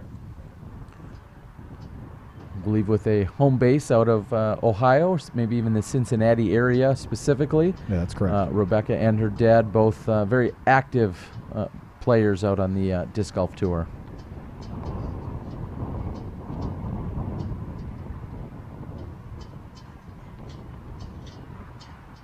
Lauren Butler finding herself on the women's lead card here today. Oh, great stop with the hat. good stop, there. good stop. Yeah. You know how you solve that problem? Never wear a hat. Well, when you have hair like you do, Robert, there's no reason anyone would ever wear a hat. I know Lauren's hair looks pretty cool. It does, yeah. But there's your hair as well. But I'm here too. And this looks to be a really good angle for Lauren, assuming that it gets back to the left. That's well played. She's a little pinched to the trees. The ideal landing zone is maybe 10 or 15 feet right of that. And Paige Pierce, who's been struggling a moment ago. Josh from UDisc wanted to actually point out Paige has not carded a single par here in the first 6 holes during the second round. So Paige a little bit on the struggle bus at the moment. And right now it looks like she's waiting for a confirmation to make sure that she is in fact clear to throw her tee shot. Rebecca Cox currently has the lead outright right now as she is sitting at Oh, I stand corrected. Emily Beach is now in, and Emily is tied with Rebecca Cox as they're both at 3 under par. Here's Paige's crush. And that's just turned too far right. That'll be OB in the parking lot, and she'll be proceeding to the drop zone on the left side of the fairway. Let's head back over to the men on hole number 9. Simon Lizotte has already thrown his drive. Looks to be in good position. This will be Ricky Wysocki with a left to right wind.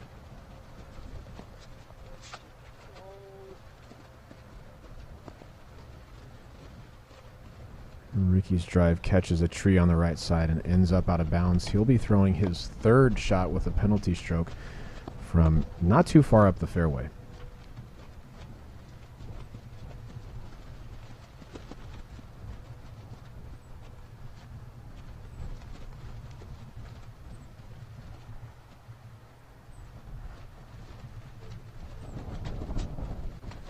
Eagles opted for a smooth straight shot. That looks to be on a good angle. Finishing down to the left on this hole is great.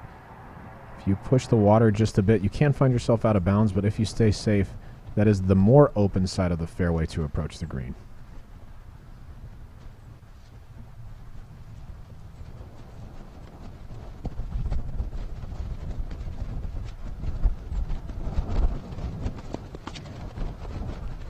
Gibson has opted for more of a straight shot, hoping to work that to the right a bit.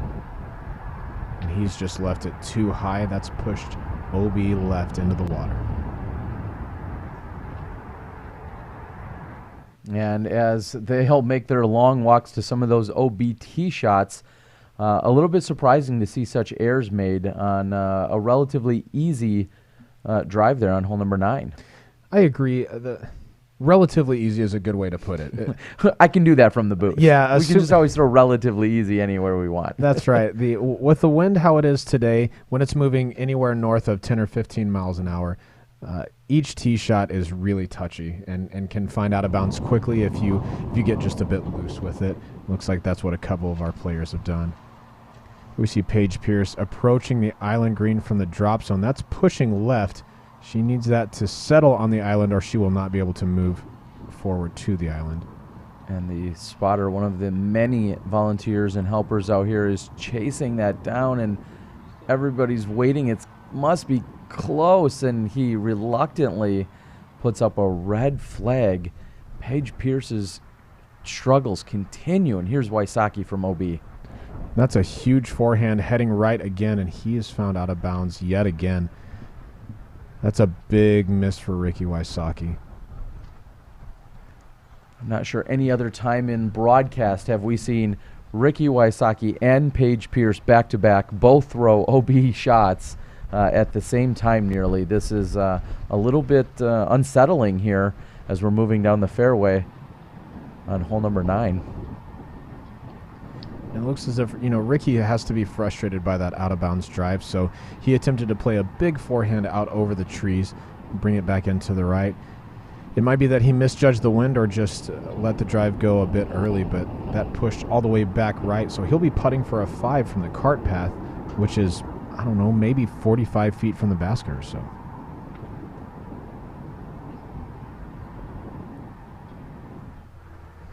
Eagle McMahon's drive is in picture perfect position.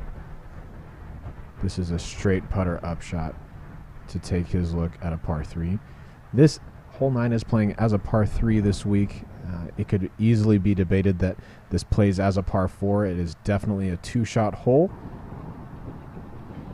Eagles played that shot expertly. He's put himself underneath the basket. Is it fair to say that if Simon Lizotte nor Eagle McMahon are reaching the pin and they have to throw a legitimate second shot, that maybe it could be argued it's a par 4? Yeah, I'd say maybe is a good way to put it. We see Simon Lizotte slide his approach 20 feet past the basket.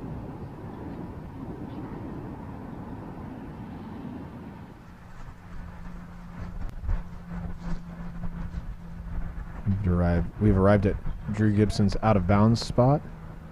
He'll be throwing his third from here. He's probably around 140 feet from the basket. He's just thrown a little dump hyzer. He'll be carding his bogey 4 here. And I would say if you're going to miss anywhere here on hole number 9's drive, I think you'd rather miss to the left, because at least you're going to carry the distance of the fairway. If you go out on the right side, there's a potential that you may never come back inbounds whatsoever, so you have to go so much further or closer to the tee from when you're throwing that what would be your 3rd shot. So if you're going to miss anywhere on hole 9 and not land in the middle of the fairway, you want to miss left.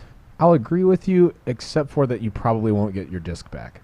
So if you do have backups for that disc, definitely, intend to throw out of bounds left instead of I'm just kidding. You never want to throw out of bounds anytime. There is certainly give and take. You do cover a lot of distance with that left side out of bounds area.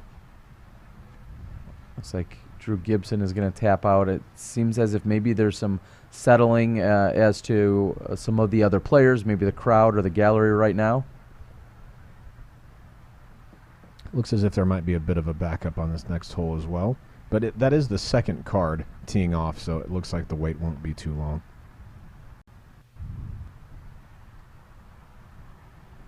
And as the lead card here is getting ready and getting into position, hopefully they'll be putting out soon. And when they're done, we'll actually be able to cut back over and probably see the remaining putts from hole number 7 with the FPO lead card. Here's Ricky Wysocki for his look at a double bogey 5. Wow, that is a huge conversion. He's only thrown 3 times on this hole, but 2 of those have gone out of bounds, so that'll be a double bogey 5 for Ricky on hole number 9. He will be none too pleased, even though he threw a fantastic putt. And it looked a little high and tight there for Simon Lizotte, but it still finds the bottom of the basket. He'll walk away with the par. And with that, we're through 9 holes. We're through the front half here during moving day, round number 2 at the 2018 Dynamic Disc Glass Blown Open. Excited for everyone to join us here. Thank you guys so much for tuning in. Thank you for sharing all of your thoughts, remaining, of course, civil and positive out there on the chat board. We always love that. Including all of our super chatters, all the fans, everybody enjoying the action. udisclive.com has more detailed statistics and analysis. If you'd like to find it there, please do so. We have quite a few people out here joining us today, so thank you, each and every one of you. Please like, share, do everything you can. Let everyone know you're watching some live disc golf from right here at the Glass Blown Open. And looks like we've caught up with Lisa Fakis from the women's lead card here on hole number 7. A few moments ago, I talked about Paige Pierce, her struggles, and I've now seen at least 2 OB shots from Paige Pierce on this hole number 7. Lisa trying to keep things clean for herself, but Paige is definitely struggling on this lead card. That's right, and at best, this will be Lisa's 3rd shot. She needs this to settle on the green. She hits the 2nd tree in that row of 3, so she'll settle right there and have probably right around a 30-footer. For her look at a par 4. As we spoke about earlier, Paige Pierce's drive ended out of bounds, and then her 2nd didn't come to rest on the island, so she will in fact be throwing another approach into the green.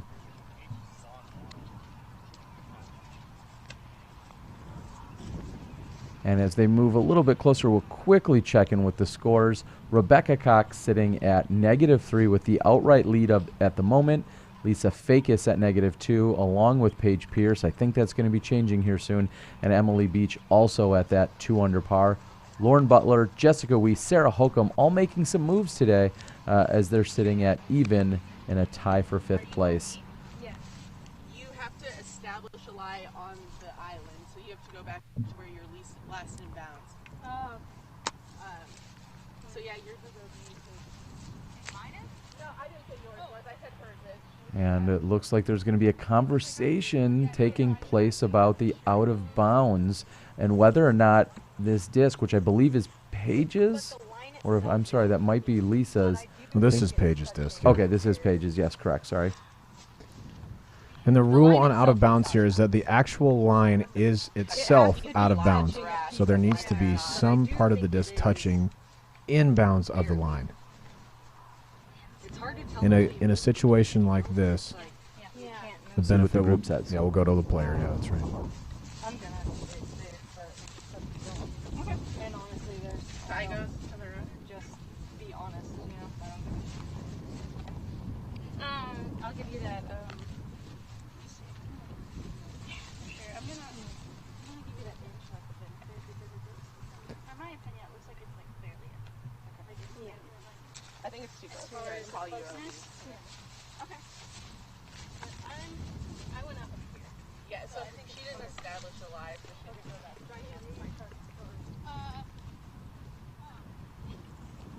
And Robert, we actually could not hear the conversation here in the booth. We couldn't hear what was being said, but just from a quick glance, thanks to Gary O, the cameraman out there, that to me looked OB, and I didn't inspect it nearly as closely as everyone else, but that looked OB.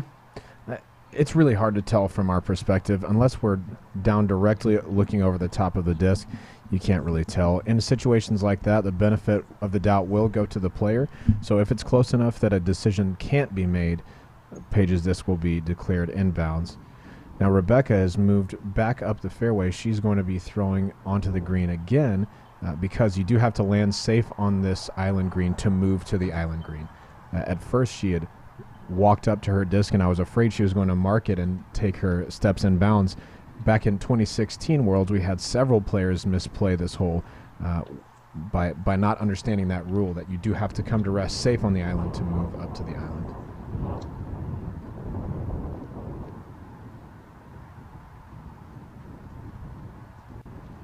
And I guess we'll get the official definitive answer and decision made by the group, and it looks like it's been called inbounds or called safe, and Paige Pierce will of course take the 1 full meter in from that position.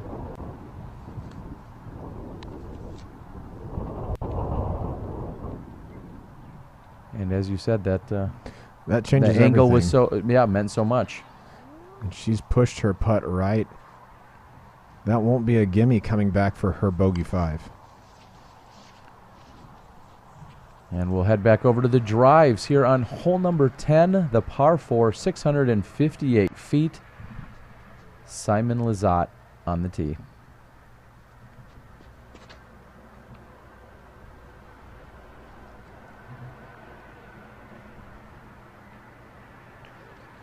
Simon waiting and getting the green flag here for his tee shot.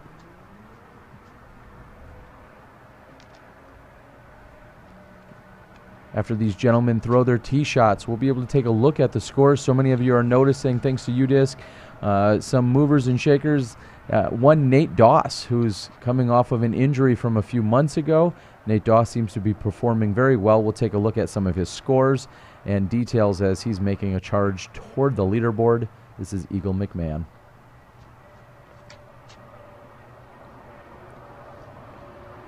Eagle's thrown something relatively understable on a hyzer.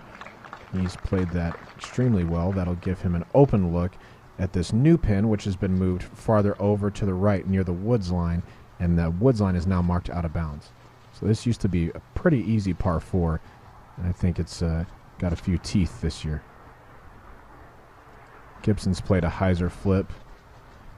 He's covered great distance, and that's a great position in the fairway.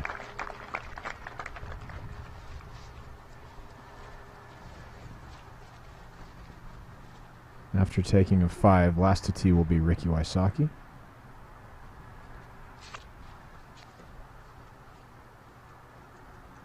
Initially, that looked like too much hyzer. Ricky does get the green flag, so he'll have an opportunity from the fairway to approach the basket. And we'll be back after a word from our sponsor. So you just walked into a disc golf store. Look at all that sweet plastic. So many new discs to try. What if you don't like this new disc? Rest easy. When shopping at any of our buyback retailers, if you are not completely satisfied with a disc from Dynamic Discs, Latitude 64, or Westside Discs, bring it back within 14 days with proof of purchase, and we will replace it with whatever disc you want in the store, no matter the brand. It is that simple. Now get out there and play some disc golf. Check out dynamicdisc.com/retail to find a buyback retail partner near you. Whoa, gotta big order going out today, huh? I sure do. Nice.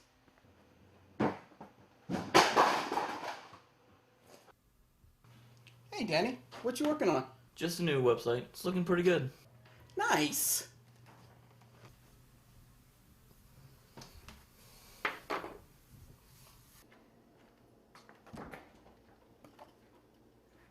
I finally got the baby to sleep. Nice.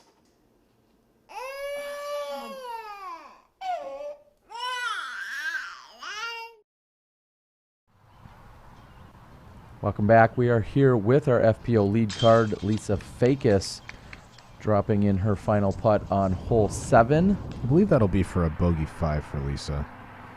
And they're moving off hole 7, so let's go back to hole number 10. We're at the Country Club. And this is Eagle McMahon with his second shot. He's executed his intended line very well. Trickled a little deep of the basket, maybe 15 feet.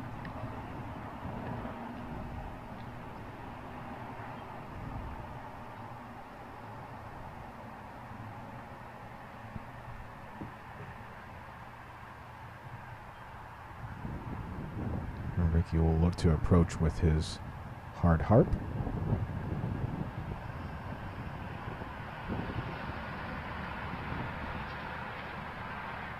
It's gone a bit deep. We'll wait for the spotter to confirm whether it's inbounds or not. He does get the green flag.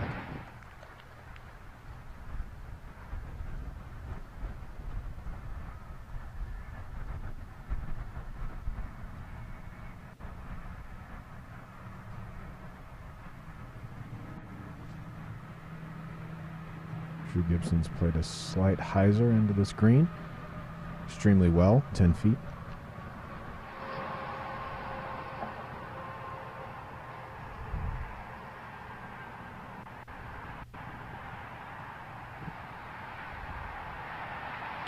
And Lizotte continues to be dialed in.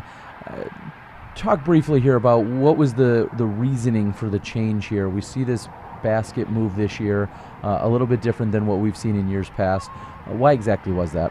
That's right. So now this is hole 10. This used to be a really easy par 4 for most of the field. As long as you landed your drive in bounds, it's a pretty short putter pitch up to the basket. Moving this basket over to the right creates a more true two-shot hole that has some difficulty with the OB in the woods, and so I really like this change. It took what was almost a gimme 3 for everybody to having a little bit of difficulty to secure a 3.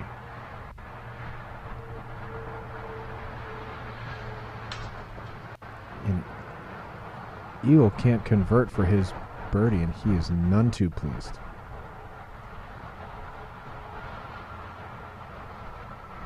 And we see now just how close Ricky's disc landed to the out-of-bounds area. A couple of favorable branches for him.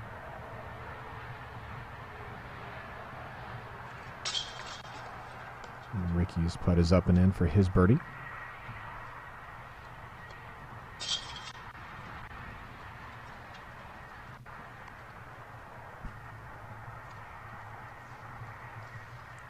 Gibson and Simon with mere formalities to finish out the hole. We've switched over to the women's coverage. This is hole 8 at Jones East, 370 feet. OB carry for probably the first 300 feet with what is usually tall grass, but is now just kind of tall grass. We just saw the finish of Paige Pierce's drive. It just skipped safe. Rebecca Cox has turned hers too much.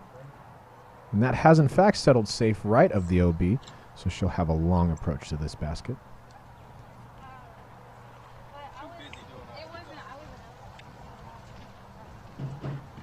As we check in with Paige Pierce, taking a quick look, she's only had 2 birdies thus far this round, and again, no pars whatsoever to speak of. So she's +4 for the round, and she has fallen into a tie for second place at the moment. That's right. Now on the women's side, we've got a new solo leader, and that's Emily Beach, who has carded 3 birdies and 1 bogey here on hole 8. She sits at 2 under par for the weekend, and then tied for second place are Lisa Fakis, Rebecca Cox, and Paige Pierce, all sitting at 1 under for the weekend. Lisa at 1 under on the round. Rebecca Cox at 3 over on the round, and Paige Pierce at 4 over on the round. And Emily Beach, a face that I'm not too familiar with myself. It looks like she hails out of Oklahoma. I'm not even going to try and pronounce the city, but she's out of Oklahoma. Looks like Ninica. Sure. It's a guess. Yeah, we'll go with that, Robert. And she's our outright leader. So very exciting stuff taking place in the FPO field with some new faces and an outright leader in Emily Beach. Rebecca's approach is just a bit too high and fading toward the road there, but does settle safe. We're back with the men's coverage on hole 11. Drew Gibson showing us his massive vertical when he tries to see the basket.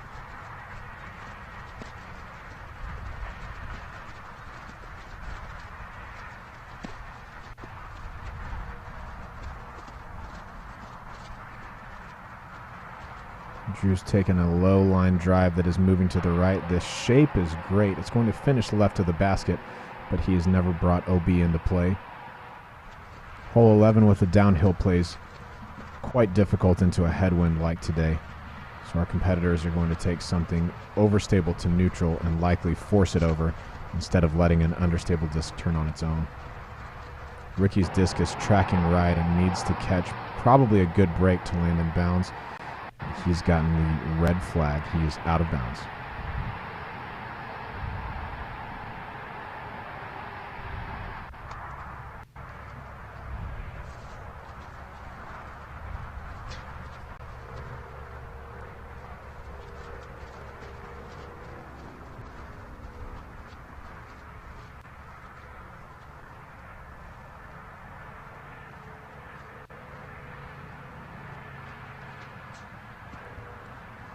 Eagle McMahon starts something relatively neutral as well, but with some stability late in the flight. He'll get caught up by the Guardian trees late left in the fairway and be outside circle 1, most likely around 40 to 45 feet. We rejoin the women at hole 8, Jones East. Rebecca Cox, after throwing her approach from right of the OB, but still safe, will be just pitching up under the basket for her bogey 4.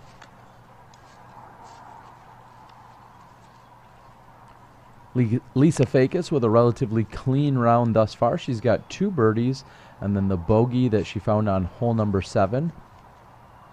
And one of the best long-range putters in the game by Lisa. Gives it a really good bid. That's going to be on the right side, though.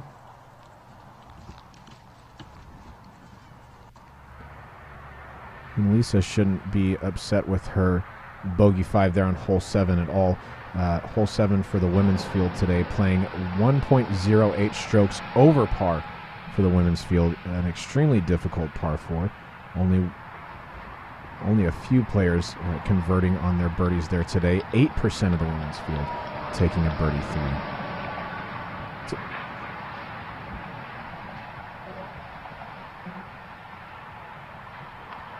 We've caught back up with the men, and Ricky has placed his mini on the ground in frustration. Looks as if he'll be just inside circle 2. And maybe he should get frustrated more often as he just casually jams about a 65-footer.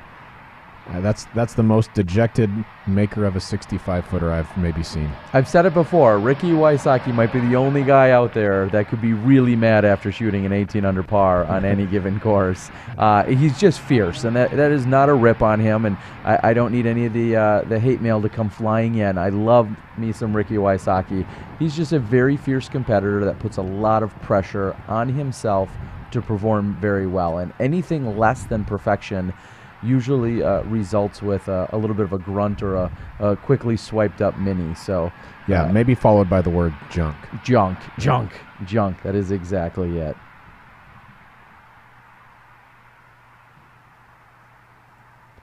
Eagle is next to putt from just out of frame and leaves it just a bit low. He'll settle for a par 3 here.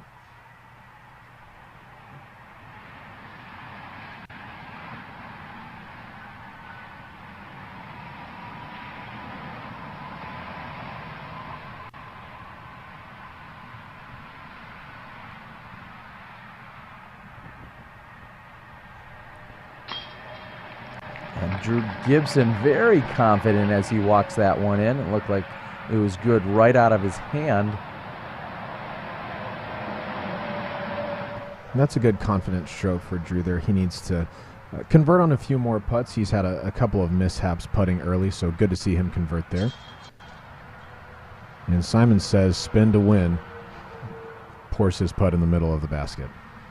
I think he does it with an accent when he says that, though.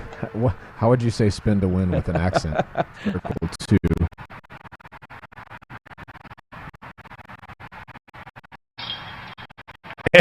And maybe he should get combating a bit of wind there. No big deal. Ricky's just a phenomenal putter. That's all it comes down to. He is. Well, Simon Lizotte remains without a bogey throughout this entire tournament. Drew Gibson sitting 3 strokes behind him, sitting at 14 under par. Eagle McMahon remains bogey-free on the day, but not picking up those birdies. He's got just 3 birdies on the day. Austin Hannum with 7 birdies today, no bogeys, sitting at 12 under par. Paul Macbeth has a single blemish on his card as he's sitting at 4 under for the round. And then lots of talk. Nate Doss started out with a 6 on the par 5, but then has picked up 6 birdies and sits 5 down for the round. Nate Doss has moved himself into a tie for 5th place. And I can also just show you those scores if my button works as we take a look at that. There's where you're seeing them. Jordan Castro, along with Nate Sexton and Andrew Presnell, all sit at a tie for 8th place at 10 under par. So very tight, but right now Simon Lizotte seems to be in control, and we'll see if he can keep things moving. Let's head over to Lisa Fakis on hole number 9 at Jones East. It's great to not have a backup here for the ladies. Drive on hole 9, vitally important to our players' score here. I'd say finding the fairway is, if you don't find the fairway, par might even be out of the question. Birdie is certainly out of the question, but par might be out of the question as well. This play is almost like a 7 shape, not quite that extreme of an angle over to the left on its dog leg, but just getting something in the fairway down the middle will afford you options. The most difficult part of this hole is once you've put your disc in the fairway, you have to choose whether you play a hyzer safe over the lane the entire way, or get aggressive and attack the basket over the road.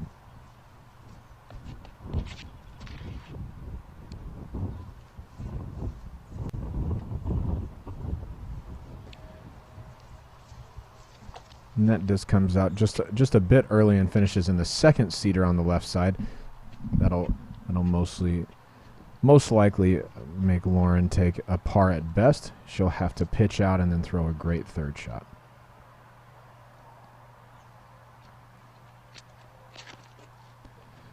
Paige Pierce has put a beautiful move on this disc.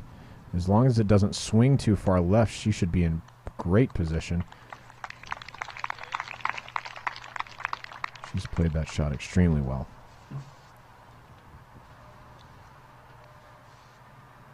Last to tee will be Rebecca Cox.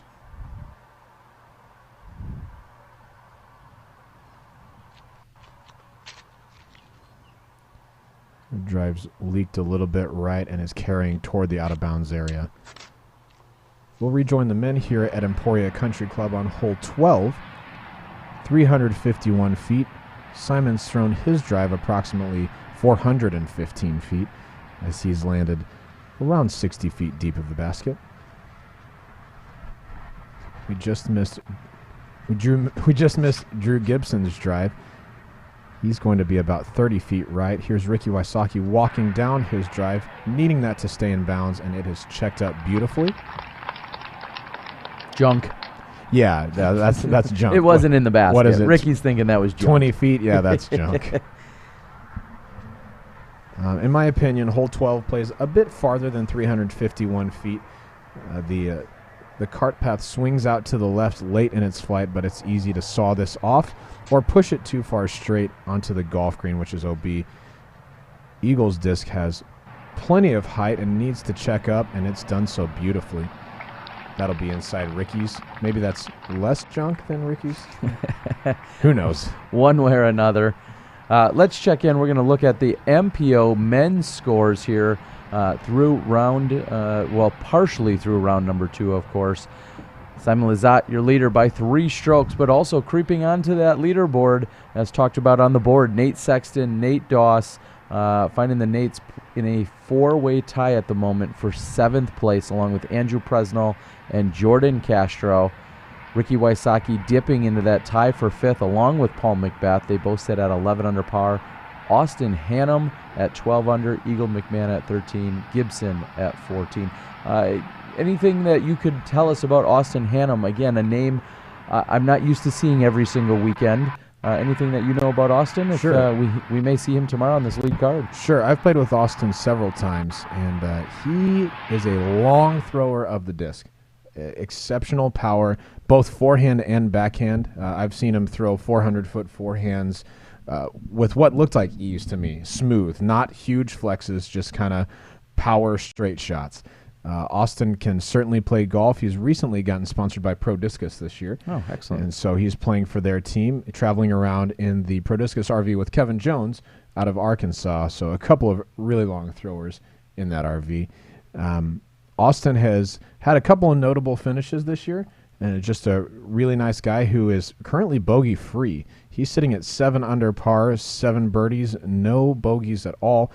Very well played out here. One of the only players who is bogey-free today. We've got Simon Lizotte sitting at 7 under par, no bogeys, and then Eagle McMahon sitting with 3 birdies. Not quite putting together the hot start that he would have liked to, but hanging in there for sure. Well, we are back on hole number 12. We'll get into position. And Ricky's going to mark his lie. Hole 12's basket plays maybe 100 or 120 feet from hole 13's tee. Though it is across the cart path, there will be a lot of spectators following the chase card today, so it's likely that Simon was just waiting on some spectators to clear out. This will be his bid for 2 from deep of the basket. About 2/3 of the way in, it got a bit of a drop and just hit the pole.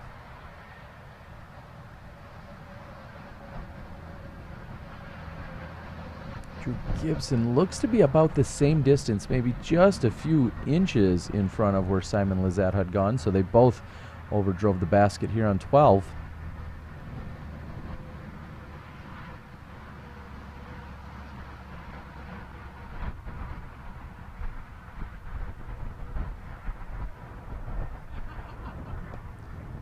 And just as Simon's disc did, it just looked as if Drew's putt was low out of his hand. And it is not too late. I know we're 2/3 of the way through the round. Go out and share the link. Let everyone know you're watching live disc golf for the second round here at the 2018 Glassbone Open. This is Wysocki for birdie. Wysocki's birdie is just a bit right, but sticks in the basket. That'll get him back on track. If somebody loved these baskets, what kind are they and where can they find them? These are Dynamic Discs veteran baskets.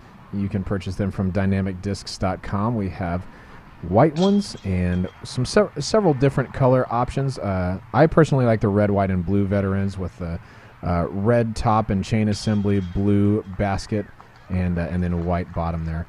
You see Eagle leak his putt in the right side, but they don't draw any pictures on the scorecard. They just write the numbers, which is good for everybody. In German, though. Yes, that's right.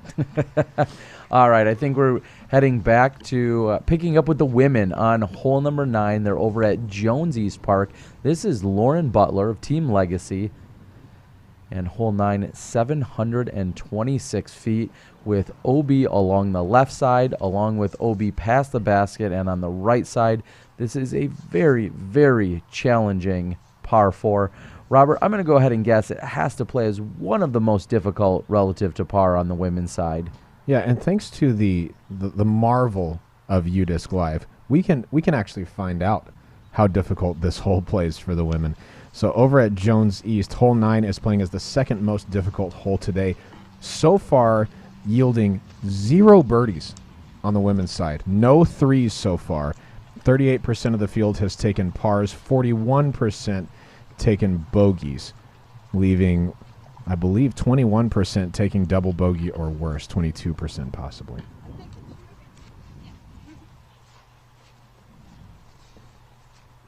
If Paige's drive stayed in bounds, she is in a great spot to get aggressive at the screen and have a look at birdie.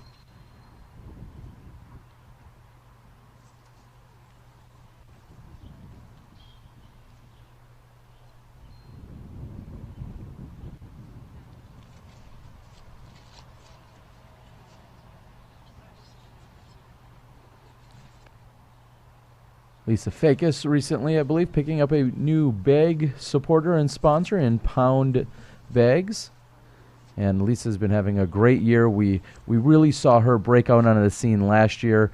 She's been touring for a couple of years now full-time. She's fully committed to being out there and some really, really impressive performances. She's been one of the women out there challenging the likes of Paige Pierce, Katrina Allen, Valerie Jenkins, Sarah Holcomb. She's made a very competitive name for herself, and we love watching her play. She's so talented from both forehand and backhand perspective. And then we always have to talk about her lengthy putting abilities. That's right. She's hung this forehand just a bit too far right, but that has settled in bounds. So that will likely be her look at par 4 if I had to guess here. And this is Paige Pierce's drive, which is absolutely crushed. She's got what looks like a blend Marshall in her hand.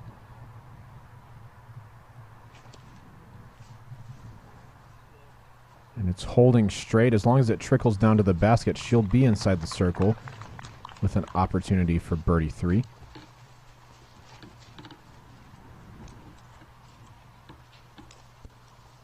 We'll catch back up with the men here at Emporia Country Club. This is hole 13 with a new tee pad.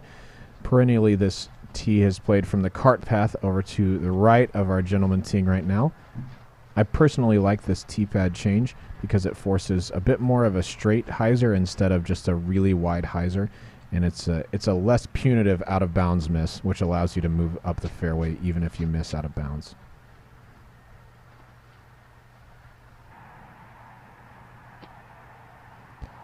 Eagle's drive was skipping maybe towards OB left. That had quite a bit of heat on it, so it's hard to know if that tree was a good kick or a bad one. Either way, Eagle will be sitting approximately 60 feet from the basket.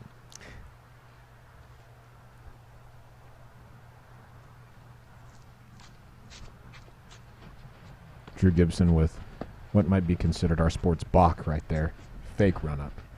I thought he was practicing his waltz. He's hung his drive well out over the cart path, coming back into the left. It's come up a bit short outside circle 1.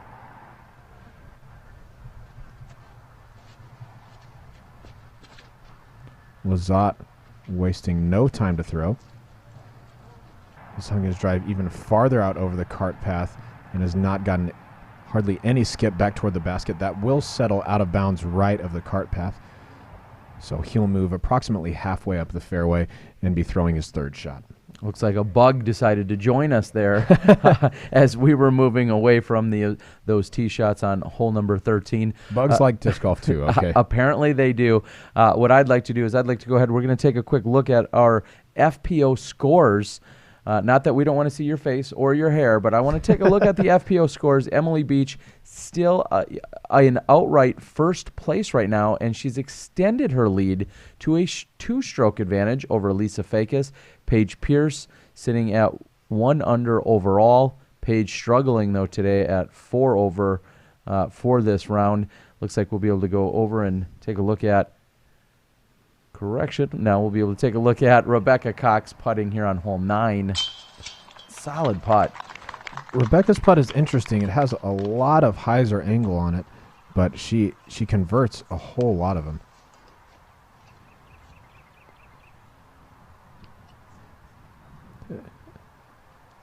Brief update on the men's side here. It looks like Simon has thrown a second shot out of bounds, so he'll be throwing his 5th shot up into the basket. So we watch Lauren Butler line up her putt.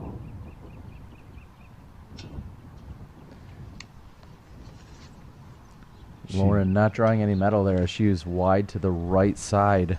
Hole 9 can get in your head. It's so easy to throw one errant shot and get frustrated and just take a big number here. So, I mean, 3 is obviously great. I mean, that's going to be a great score. But if you told me every time I walked up to that hole I'd have no chance at 3, but I'd take a 4 every time, I would accept it. This is a difficult hole. We're going to watch Lisa Fakis putt for her par, and then we'll cut back as she converts. And this is Eagle McMahon putting for long birdie. And just off the right side chains. There's a beautiful spin by Eagle.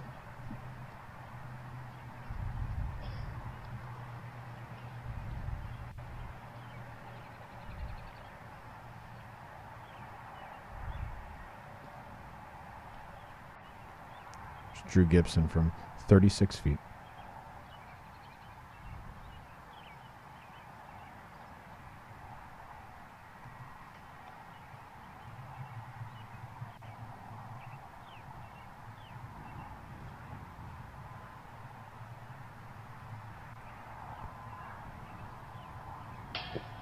And Drew's putt is low out of his hand. He lets out a bit of frustration as that's a missed opportunity in his eyes.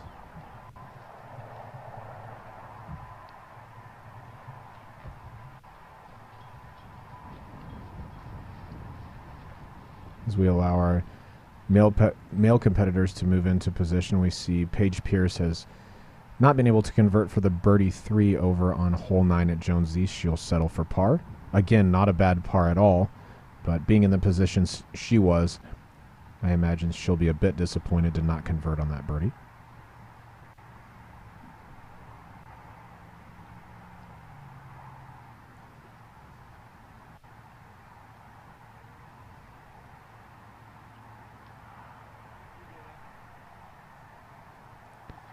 Looks like Ricky is taking a moment, checking some wind and possibly waiting on some spectators. Hole 14's tee is likely in his field division.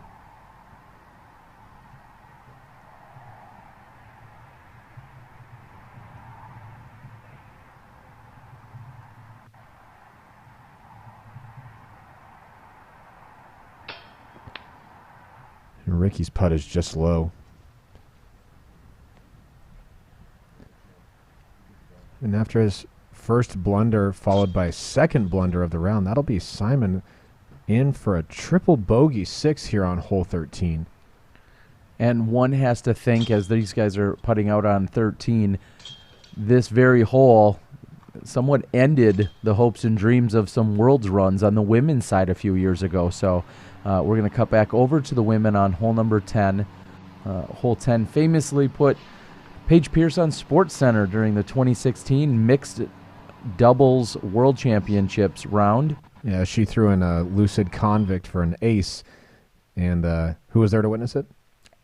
Well, Big Germ was there. Large Jeremy. Large Germ was there. I was actually honored to be the guy filming it. Yeah. And it was just awesome. It was an exciting moment for everyone. Paige Pierce with the ace here on hole 10 a couple years ago. 340 feet, hole number 10. It's difficult to tell for sure, but it looks as if she's taken her Lucid X Convict for the tee shot on this hole. And unfortunately, I think the trees that guard the basket also guard the cellular signal in this case. It's entirely possible. So unfortunately, it's a little bit challenging to see in that exact spot. Hole number 11, the next hole, also has found itself on Sports Center a few years ago. That's right, Billy Engel. Billy Engel getting the ace on hole number 11. So a pair of very exciting holes back-to-back, 10 and 11. While we're here, while we're taking a look at everything that's going on, thank you guys again for joining us. We've got a great crowd, everyone enjoying the broadcast. More viewers than yesterday, and we want it to be even more tomorrow. We hope that you enjoy the switching back and forth, bringing you the live FPO coverage as well as our MPO coverage. We love doing trying something new. We are, and one of the reasons so many people asked, well, why are they playing the country club? Eric McCabe talked about that a little bit yesterday. All 3 rounds there. It also gives us this opportunity, as the women are playing at the same time as the men, that we're able to go out and we're able to bring you action from both sides. And if you're not here tuning in, listening, watching live, of course, all of the condensed versions can be found on CCDG's channel along with Jomez Pro. So make sure you go out and support them and watch the condensed version. I'm not sure the commentating's any better on another version, is it? I mean, especially not on the Jomez one. If I had to, you know, put us in a contest with Nate Sexton and Big Germ, well, I mean, it'd be a throwdown. Let's just put it that way. You're going to get... All jokes aside, I think Nate and Germ do a great job. I've told that to them countless times, so we give big props to them for sure. So just some good-natured ribbing. Let's put it that way. We love it, and I've got plenty of ribs to give. All right, let's say, do we have a whole preview maybe even? What we're going to see here on the next hole, hole number 14, 766 feet. What are they trying to do?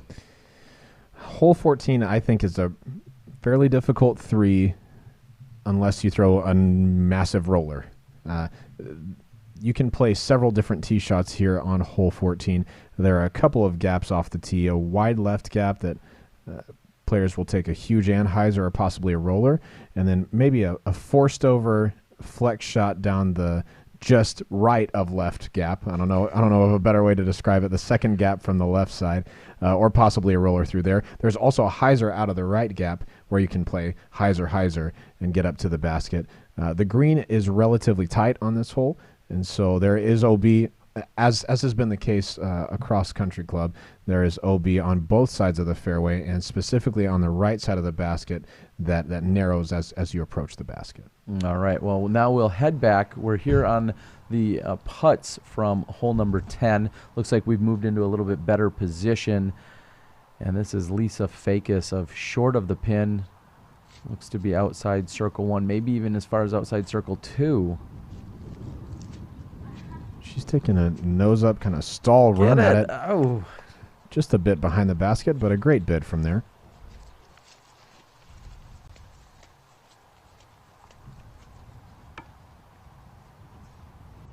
Next to putt will be Paige Pierce. Her disc finished left up the hill of the basket. If this is your first time watching coverage at Jones East, hole 10 has a clump of trees and kind of, I don't know, branchy bushes over to the right. Missing left is certainly more advantageous. And Paige has given it a bit of a bid, but has left it low. She'll have to settle for a par on this hole.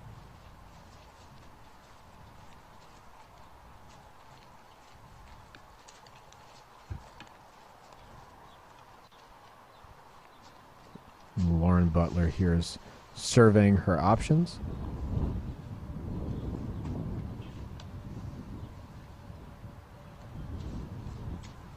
It's like Brian and Peter from the Central Coast crew out there getting this sweet action here on our FPO lead card.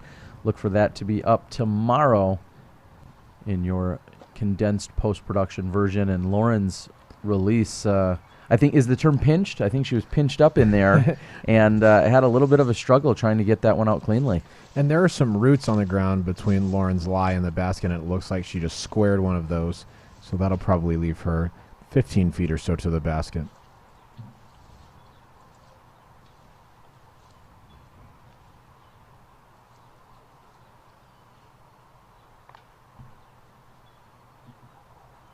I believe this is Rebecca's putt for par. I'm not entirely positive on that. I will take a look, and she's actually putting for bogey. That might have been her putt for par. I think she's probably putting for bogey yes, now. and I stand corrected. Again, there is a little bit of a time delay that's built in to our broadcast that may come as opposed to what some of you are seeing on UDisc Live. Of course, we're aware of that. There is, like I said, just a little bit of a delay, and it looks like it caught me on that one. Paige Pierce is up and in for par here. Holes 8, 9, and 10 are the only pars that Paige has taken this round, so it looks as if she's stabilizing a bit. The back half of the Jones East course can be attacked quite a bit more than the front half, a lot more two opportunities on holes 11 through 18. This is where our competitors will make a charge and improve their score, at least for morale's sake. And we see Rebecca's putt off the top of the basket. She'll likely settle for double bogey. We're back with the MPO lead card here on hole 14. Sitting in 4th place at 12 under par, here's Ricky Wysocki.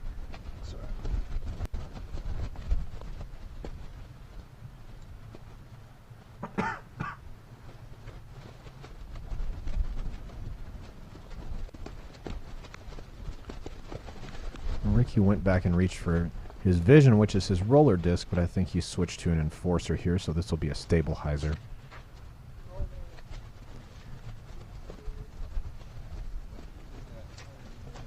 And that's low and is still settled on the right side of the fairway, so he'll likely be playing another hyzer into the green.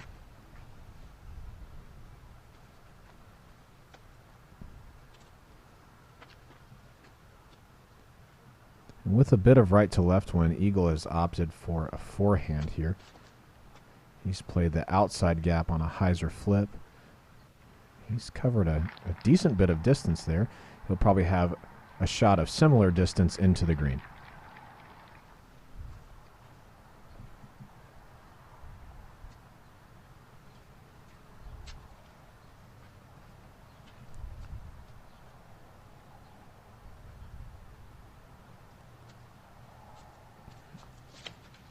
Drew Gibson has just mashed a power hyzer flip down the middle, and he's covered a great distance. Anything that crests the hill from the player's perspective from the tee, anything over that hill is quite a ways down the fairway and will give them a great opportunity at birdie 3. Simon's gone with a wide roller. Simon possibly trying to earn back a few of those strokes that he gave away on the previous hole. We'll stand down and listen to a word from our sponsor. Here at the Glassblown Open, we've got a lot of wind, and it can be hard to tell how to use that wind to your advantage. So here's some tips. If you're going for distance, you want to get the wind underneath the disc. It's going to provide a lot more lift and get more distance overall. But if you're going for accuracy, you want to have the wind come into the top of the disc. It's going to push it down and help it stick to the fairway. Stay tuned for more tips here at the 2018 Glassblown Open.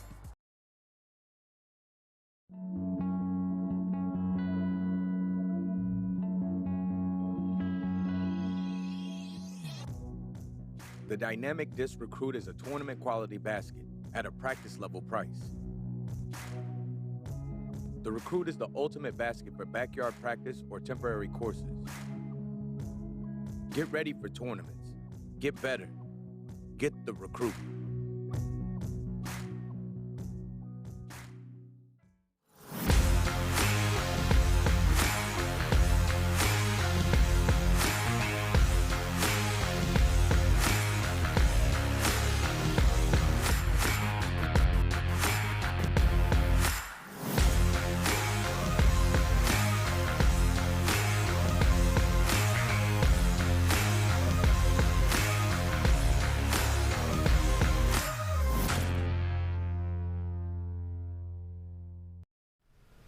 And of course, thank you to Dynamic Discs, Latitude 64, Westside, the entire Trilogy family, as you guys are often referenced. It's an amazing week here.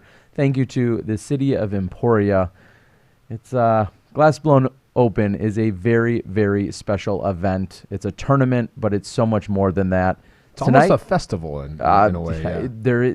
Yes, festival-like. I know I've referenced the Mechanical Bulls, some karaoke, some indoor mini golf. There's bowling. There's chocolate. I mean, there's everything that you could possibly want. You see how I snuck that chocolate? I was going to say, I'm glad you threw the chocolate in there. The big guy has to do that. I'm proud of you. Hey, you stay true to yourself, okay? That's exactly right. We're seeing some great action take place. Eagle McMahon is lining up what will be a forehand approach shot here on hole number 14. And he's throwing a hyzer flip on that forehand. Oh! And he's in for Eagle 2. Oh my gosh, Eagle McMahon has just skipped it in for the Eagle 2. I apologize for blowing out the speakers. We were all in complete awe here. Unbelievable. Wow, Unbelievable. Eagle McMahon. I was just going to say, is there any reason to not play this aggressively? But Eagle McMahon with the throw-in. Wow, that is a huge 2. That's, man, this is another hole that when we step up to, if somebody told me, hey, you're going to take a 4 every time. You won't get a 3 ever, but you'll always get a 4. I would accept it. Eagle would not accept it. As he throws in the eagle two. That's incredible. Wow. Congratulations, Eagle McMahon. What a throw-in on hole number 14. I wonder if maybe somebody has two'd that hole before. I'm sure someone out on the boards will say they've heard of a two, but that's certainly the first two I've heard of on that hole. Incredible eagle two here on hole 14 at Emporia Country Club. And it has to be asked, had that missed the basket, could it have carried OB over that fence to the right side? Maybe. All right. We'll leave it there. Maybe. Yeah, that's all we have to say about it. We'll see if Simon's got a trick shot eagle in his bag. And Simon's played more of a flex, and that's leaking right early. He needs that to sit down. It has, so he'll be around 50 feet to the basket from there by the old white picket fence. Off camera, we see Simon trying to collect his disc and doing some disc tricks mid-round. Ever the showman, Simon Lizotte. Yes, he is. Well, we're seeing now Simon Lizotte is falling off the pace a little bit. We saw him with the triple bogey on the previous hole. He's in a tie for second place. He's looking at a long birdie putt. Eagle McMahon, the score's already been updated. He's through hole number 14, sitting at 6 under par for the round and 16 overall. And this is Drew Gibson's forehand. And just skipping past the basket. We're looking for a little bit of fireworks out here on hole 14. That was, man, I'm so glad we got to see that. That's incredible. My heart is racing. We're not out on the course. We're here in the distribution center. It's very exciting to partake in the action, even though we're on the other side of town from where they're at the moment. But yeah, it's hard to compose myself after just seeing that amazing shot. We missed Ricky Wysocki's second shot. He actually caught the cedar on the right side of the fairway for his drive and then threw roller to here. So this is approximately 100 feet to the basket, maybe a little bit shorter, maybe 80 feet. And he gives it kind of a half run or maybe a really good run from where he was standing, but he'll likely be dropping in for his par. To borrow a term from Wysocki, the momentum. You have to be talking about how Eagle is hoping to maybe turn things around right now. He's had a very, very slow start by his account, moving through just only having 4 birdies thus far up until that point. And here's Lizotte for birdie. And he can't convert, so he will likely take a par here. That's going to give a 2-stroke lead to Eagle McMahon for the time being.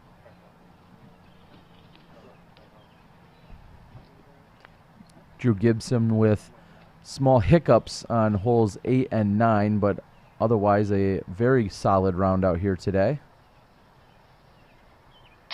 And Eagle's 2-stroke lead is short-lived as Gibson converts for his birdie 3. That takes him to 15 under par, 1 shot back of Eagle McMahon's lead. Looks like we can move over to the women as I see Lauren Butler throwing what I believe is a shot after going OB. We'll check in with the women's lead card on hole number 11. The Billy Engel hole. The Billy Engel hole. Man, that was so much fun to watch on SportsCenter. Throwing T-Bird out to the right and just held straight, just gently faded left into the basket. Huge gallery. And it was really fun to watch. And Billy's a quality individual, too. So you like seeing good guys do good stuff. Billy just the second ace to ever find himself on SportsCenter, of course. Nate Doss, Nate right? Doss with the first one at the Memorial a number of years ago, and just a few months later, or should I say a month and a half later, we saw Billy ace here on hole number 11. Paige Pierce, as she's moving down the fairway, it looks like she has calmed down a little bit. She started out very rough, having no pars through hole 7. The last 3 holes, 8, 9, and 10, she has taken pars on. And right now, it looks like she will be putting. This is for birdie, and it looks like she's just outside circle 2. That's correct. It looks like she's picked up a caddy in one of our good friends, Zach Newhouse. Zach, no stranger to playing well at Jones East. Paige with just a bit too much Anheuser. She may have had a bit of headwind to contend with there. If she could maybe borrow a little bit of that Eagle momentum, for instance, that's what she needs right now. Paige Pierce still sits in a tie for second at the moment at 1 under overall.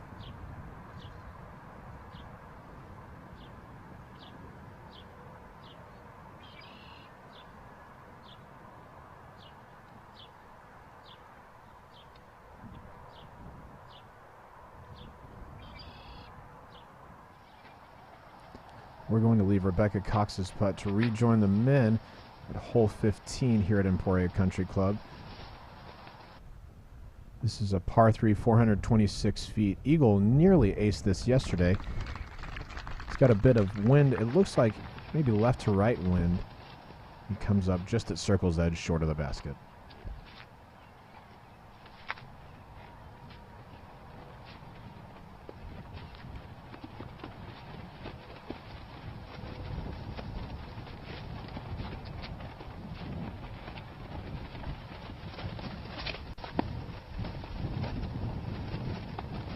Throws the highs are equally as high as the top of the trees he's trying to beat, and it's come up a bit short as well, maybe a bit short of Eagle's drive, around 35 or 40 feet.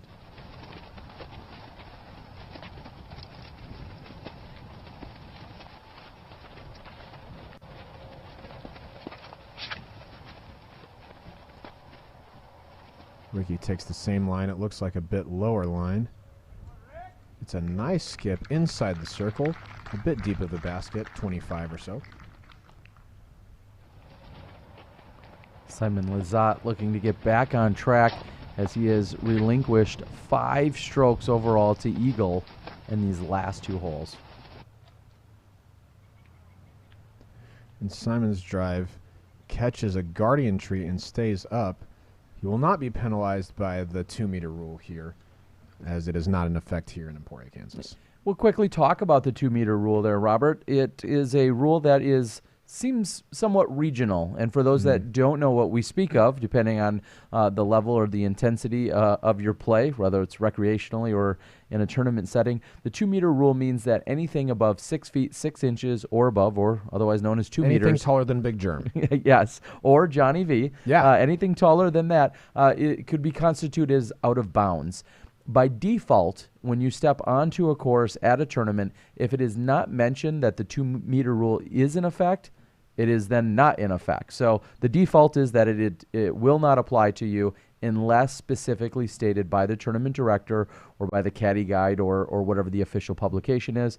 Interestingly enough, though, the 2-meter rule can be applied in many different scenarios, whether that's for a specific tree or on a specific hole, for the entire course, or for any given situation.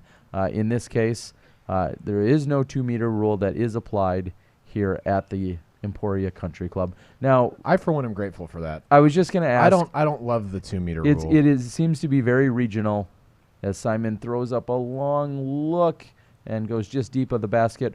Real quick, is it usually applied here in Kansas? Maybe that's the best question. No, across the board, we don't play the 2-meter rule here.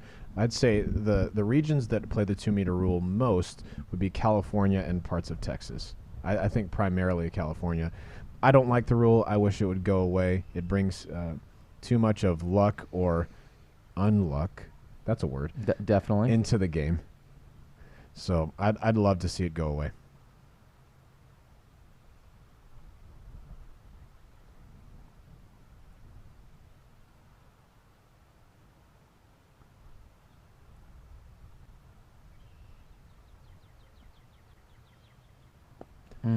Gibson's putt pushes right of the chains and actually goes by the basket a bit. He'll have a bit of a tester coming back, maybe 20 feet or so.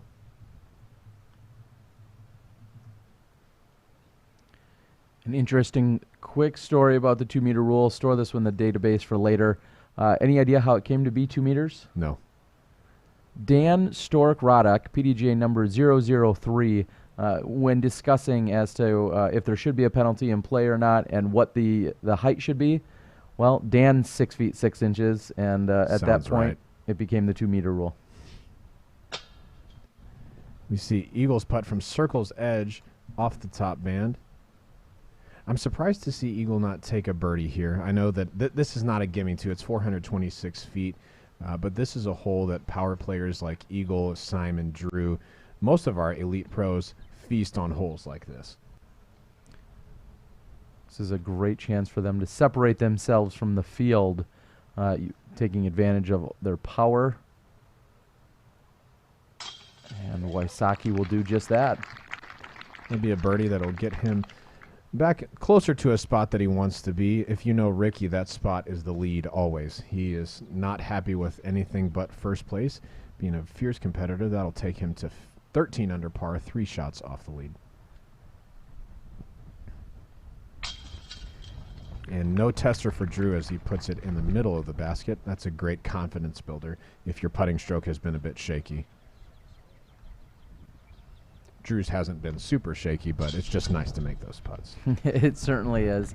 And we're back here after Eagle has, stared that one down, I should say. Yeah. Wants to make sure that he follows that all the way in. They're going to be moving over to hole number 16, which is the island hole, a very exciting hole. But meanwhile, looks like we're heading over to hole number 15. This is hole number 16. Or correction, hole number 16. It hadn't updated just yet. Yeah, this is the island hole. Paul McBeth on the tee. And that goose is just taking it in. Right. From his perspective, he's got a right to left wind, so McBeth takes a forehand, and he has not covered the distance. He'll be OB and headed to the drop zone. That was an outright bad throw by Paul McBeth. I just have to call it what it was. That did not look like he was either fully committed to the shot or something, but that did not look like McBeth's best effort. We see Eric McCabe taking a backhand toward the island. That will be finishing left, and he just needs it to stick. It does not. He'll be proceeding to the drop zone. With that right to left one, anything that gets a little bit high can easily be pushed left, and that's what we saw from Eric McCabe. We got our spotter putting a flag down, not to where the competitor will go and take their relief from out of bounds, but maybe to where they can search for their disc in the water. And as I searched the leaderboard on udisclive.com, we spoke of the very clean round that Austin Hannum was having, unfortunately, until he got to the last part of the course. It looks like hole 16 got him for the bogey 4. He came back, birdied hole number 17, but then took a double bogey on hole number 18. He had plenty of birdies built up throughout the round. He still finishes with a 5 under par, which equals his score from the previous day, so he's at 10 under par, sitting in a tie for 10th at the moment. I don't see him moving too far up or down from that position at this point with the cards that are in, but a little bit of a rough start. He had a great round going. It looks like holes 16 and 18 got him. And I want to real quickly speak of Eagle back there on what I believe was hole number 14. Thanks to UDisc Live, it looks to be approximately measured in at 380 feet for that throw-in. Again, 380 foot. He needed the skip, but 380 feet for the throw-in with his PD2. On a forehand. Come on, man. That's pretty nice. So thank you to UDisc Live for the up-to-date stats and information, as well as the approximated distance, 380 feet on that throw-in. On screen, we see Grady Shue, who played a layup, it looks like. Takes a forehand from a knee and puts it within 10 feet of the basket. Hole 16 is an interesting hole in that a lot of players just concede that it's either going to be a 2 or a 4 when they go for the island. Most of the time, if you're on the island, you're going to have a pretty good look at a birdie 2. Or if you don't make the island, it's rare that a player won't get up and down from the drop zone for their bogey 4. I've always kind of liked the layup play, just to take the guesswork out of it, to take the mental stress. Just throw a hyzer over there to the right. It's not a lazy hyzer. You still have to be have some pinpoint accuracy.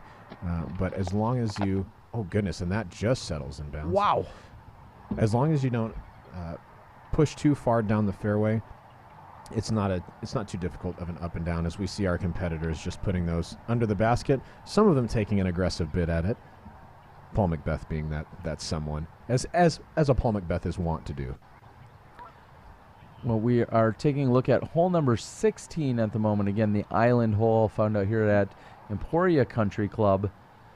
And it looks like there's a very heated debate that has sparked us once we've started talking about the 2 meters a few moments ago. Again, seems to be a very regional option for a lot of players. I know in Wisconsin it's been very much utilized throughout the years, although that seems to be weaning a little bit. Seems like, as you said, Texas and California is where it seems to be most prevalent. Yeah, that's where I've seen it the most, and that's most people from California talk about it the most. Maybe that's where that's as is from. on the board right now. Yes, that's right. And Paul Macbeth saved by that tree root. He's just far enough off the water's edge that he won't get much relief here. He's going to have to take a straddle stance with 1 foot on a large root of this tree. It makes no difference to him as he sneaks his putt in the left side of the basket. That'll be a bogey 4. And Macbeth, with that bogey, is at 3 down for the round and sits at -10 overall, sitting in a tie for 8th place, which is 1 position lower than where he had started today. We're also seeing Nate Doss, who is through 16 holes. It looks like he's currently on hole number 17. He sits at 10 under. He is 4 under for the round, pushing him to 10 under. And AJ Risley in the clubhouse with one of the hotter rounds we've seen at 6 under par. One of the hotter rounds today, that is 6 under par. He's at 11 under in a tie for 6th place. So great round by AJ Risley, the disc golf boy. I like old AJ. He's funny. He's been staying at our house this week here in Oh, Emporia. wow. That's, yeah. So we've had a good time. And Wysocki with a layup here on hole 16. Are you surprised by this? I am. The words Wysocki and layup aren't usually found in the same sentence unless that sentence is Ricky Wysocki never plays the layup. Similar to someone else that we see in Paige Pierce. That's right. Another champion, world champion at the moment, our reigning champion, Paige Pierce. Not so much on that layup idea. Yeah, Paige has told me outright in gusting winds at Waco, I don't lay up. Yeah. Oh. Okay. All right. So take that, team manager. Here's Eagle McMahon with a forehand. And it'll get there, and it comes up short, hitting the water. We'll see, did it possibly skip up? They want to be sure. Our volunteers say it does, and it looks to be inbounds. We'll see if we can get a better angle at it. The group will ultimately confirm, but that looks like it's inbounds. This is Drew Gibson.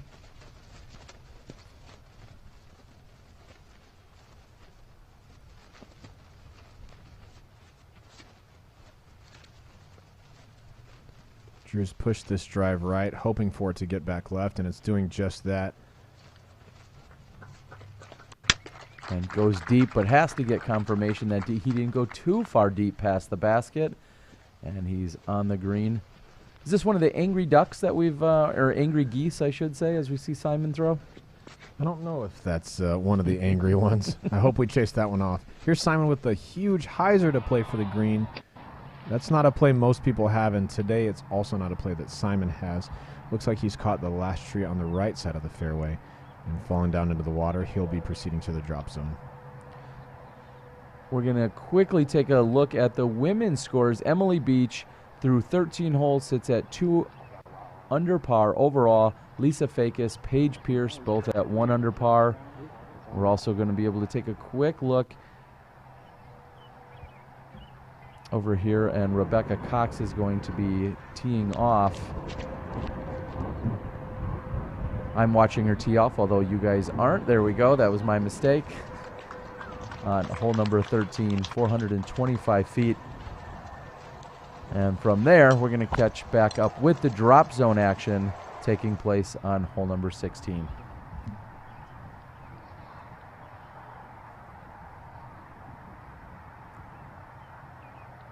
And a bogey for me, actually, in Ricky Wysocki not having to go to the drop zone first. He was out, and he's approached next to the pin. He's going to walk away with a very easy par here.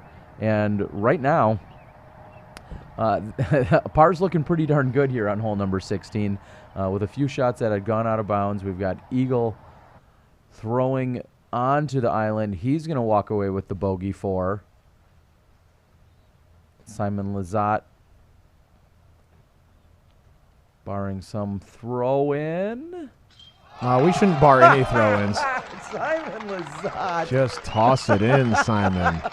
So cool, so collected. What is he? What did he try to call himself a while back? The Whiz Kid, the German Whiz Kid. I don't. Either way, fantastic shot by.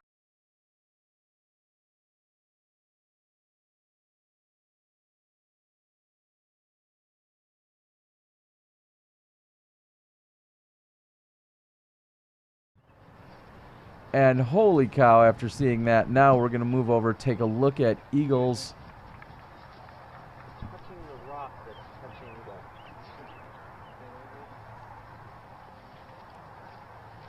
And the whole group will get in on the conversation.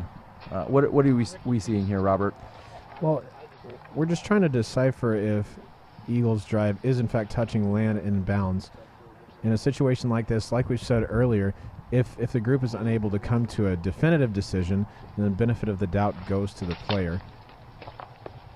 It's impossible to tell from our perspective, so we won't speculate over whether it looks in bounds or not. Ultimately, that's a group decision. Even if the spotter says one thing, the card is ultimately the group that'll make the final decision. And Robert, as they're taking a look at this, and we're going to try to do our best to get in there without pushing a player over or touching the disc or getting into the water. Although it would be hilarious to see Drew in all white fall into the water. We don't wish that upon anybody. A white T-shirt contest. So, dang it. Thanks for the setup. But what I do want to know, and maybe you would be the best to answer, roughly how far is it from the drop zone to the basket? I'm not sure exact distances. I'd guess around 90 to 100 feet, somewhere in that range, maybe 110. That's a smooth spin putt for Simon and like a jump putt or a throw for most everybody else. And also challenging the out-of-bounds and inbounds line is our cell signal. And we're trying to do the best to see if we can get that dialed in for you. But I think since here you could see and there water seems the to whole be way around. still a Like I said, I'm not trying to conversation screw taking anything. place. That's what I see. As you had said, benefit of the doubt ultimately goes to the player. If it cannot be definitively called one way or another, and there is a doubt, the benefit goes to the player. And I'll tell you right now, if I was on this card and the perspective was how it is, I would call it in. But that's me. I can't see directly over the top of it. That's the It's a issue. group call. You go, what do you honestly think? Look at it. What do you honestly? I mean, I want to give you the benefit, but I think that rock is in the water.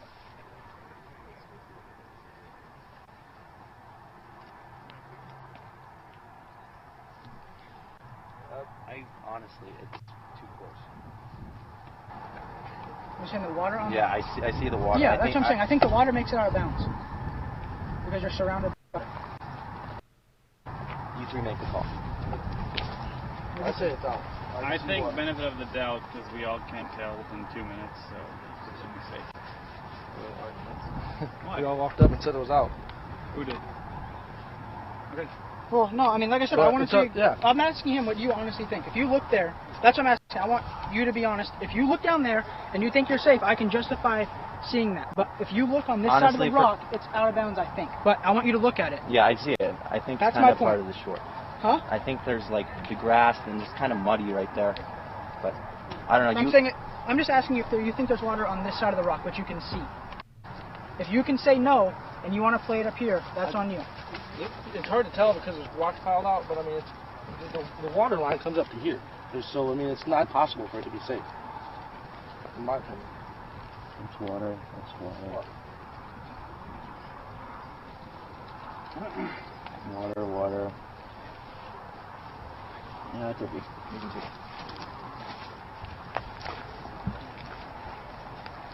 Still be.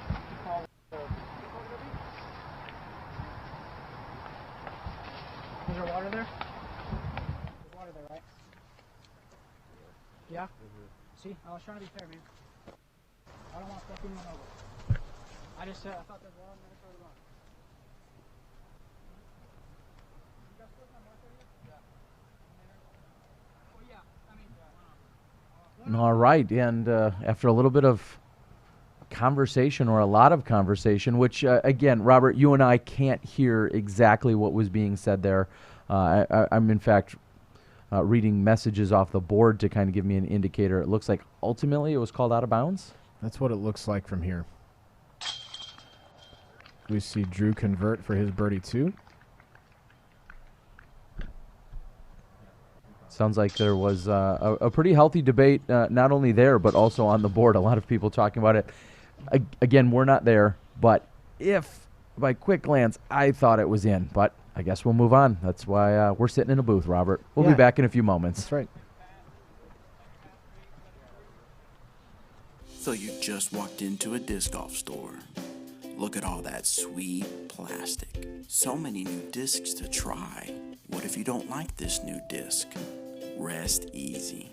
When shopping at any of our buyback retailers, if you are not completely satisfied with a disc from Dynamic Discs, Latitude 64, or Westside Discs, bring it back within 14 days with proof of purchase, and we will replace it with whatever disc you want in the store, no matter the brand. It is that simple. Now get out there and play some disc golf. Check out dynamicdisc.com/retail to find a buyback retail partner near you. For the 2018 season, the PDGA has updated the official rules of disc golf. Let's take a look at one of them. When a thrower releases their disc, they must have one supporting point in contact with their lie. The lie is the area behind the disc or mini marker on the ground. And this year it's been changed to be a rectangle 8 inches wide and 12 inches long. This lets straddle putts get just a little bit wider and really lets the pros unleash on their long distance drives. Stay tuned for more rules updates here at the 2018 Glassblown Open. Welcome back as we are here on hole number 14 at Jones East. We're moving down the fairway. Looks like is that a fellow Team DD team member Zachary Newhouse? Is that who you said earlier? That's right, the Canadian sensation. Nobody's called him that before, but you're welcome now, Zach. I just like giving him a hard time. I love Zach. He's a great individual and always plays well here at the GBO. Not having his best year this year, but he's made some great lead card runs in the past. And we do see a shakeup here at the top of the women's field. Paige Pierce is back on top after birdieing hole 13 at 425 feet. I'm sure that was a frustration birdie, if anything, just letting loose and getting close to the basket. Tied for second, we have Lisa Fakis and Emily Beach. And then on screen just a moment ago, we had Lauren Butler throwing her approach to the basket. Fourth place today, we have Jessica Weiss, who is even on the weekend and 2 under on the round. That looks to be the best round in the women's field as of right now. Fifth place is Sarah Hokum and Andrea Eads holding steady at 2 over par for the weekend.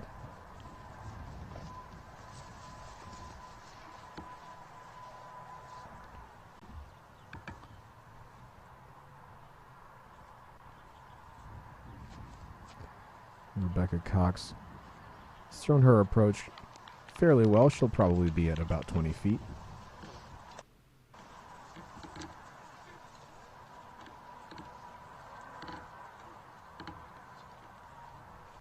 And hole number 17, they're waiting a little bit of a delay there. And it looks like we can get back to the action.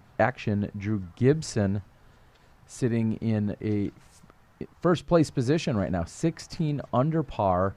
And right now, I'm going to go ahead and say it, we're not going to see a hot round like we saw yesterday. We're not going to see that 10 under come off the lead card today, that's for sure. No, nobody's on pace for that right now. Drew Gibson has mashed his drive. That is probably the longest drive I've seen on this hole all weekend. I'll give him a nice look at the basket. And with that swing and the call of out of bounds there, Drew takes that solo first place, moving eagle into second place, 1 shot off the lead. Ricky Wysocki's played his enforcer down the middle of the fairway. Good distance. Simon Lizotte looks to be throwing a huge flex shot down the middle here. I'm not sure our cameramen are ready for this action, but here is Simon Lizotte. I'm not sure I'm ready for this action. He's thrown up and over the trees on the left side. He needs that to continue right, and it absolutely has.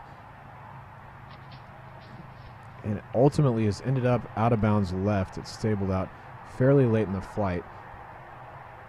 Looks as if he's covered a lot of fairway, but it'll be, I'd say have a relatively easy up and down for his par 4 there. If that play works out, he's given himself a really easy look at 3.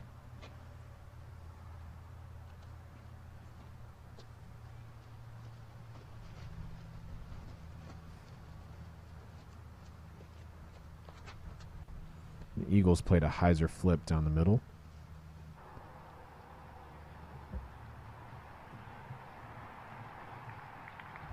Expertly executed. That'll get him clear of the trees on the right side to where he'll either have a forehand approach to the basket or maybe even a straight putter or a slight turnover up to the basket. Back at Jones East, here's hole 14, Rebecca Cox. Leaves her putt just a bit low. She won't be pleased with that effort and will drop in for a likely bogey.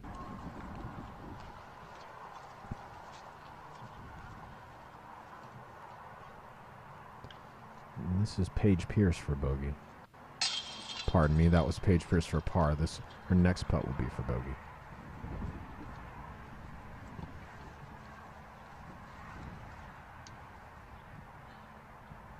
And Paige switching things up. It looks like she's maybe been a little bit frustrated with her putting stance and stroke, and now moves to a straddle putt here on 14. So I think she's just at a point right now, she's, just like we've seen in that one famous movie, Tin Cup, where he says, put everything in your other pocket, do whatever you can to distract yourself or anything to change things up, because Paige Pierce is currently struggling. You can definitely tell that she's uncomfortable over her putts right now. Normally her putting stroke is confident and a strong follow-through, and she's just missed a lot of short putts left, giving herself, 20-footers, and just hasn't converted on enough of them today to really feel confident with her stroke. So on a little bit of a struggle throughout this round for Paige. Well, and we're looking at the scores. Emily Beach still in first place. In fact, I'll let you look at the scores as well. I apologize. We're going to go back to Simon in a moment. But real quickly, Lisa Fake is your outright leader with Paige Pierce right now due to Rebecca Cox struggling a little bit. So crazy. We're just seeing so much action on the women's side go back and forth, and we'll find out who wants it the most. But I think we can get back to the men's side. This is Ricky Wysocki throwing his second shot on 17.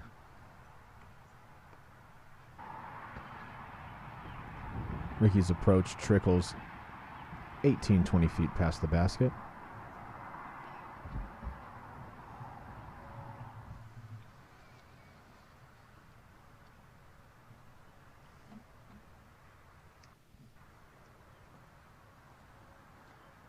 From a textbook drive, Eagle's approach is tracking the basket. Settles down just deep of it. We just missed Simon's approach a few moments ago. He looks to be underneath the basket for his par. And here's Drew, approximately 100 feet past our other competitors.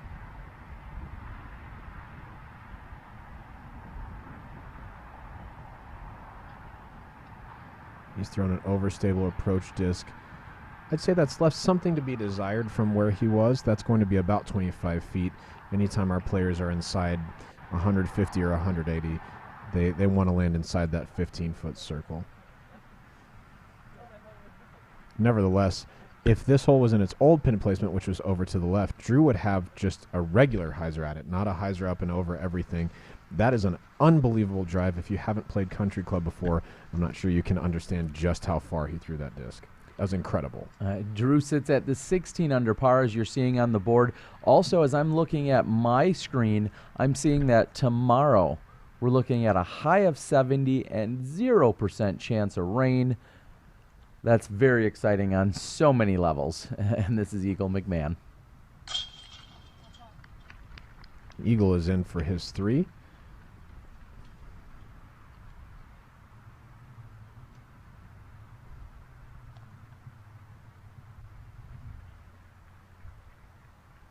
And Drew's approach was a bit closer than we could tell as he taps in for his 3. He will maintain the outright lead on the MPO side. And Ricky Wysocki is in for his birdie as well.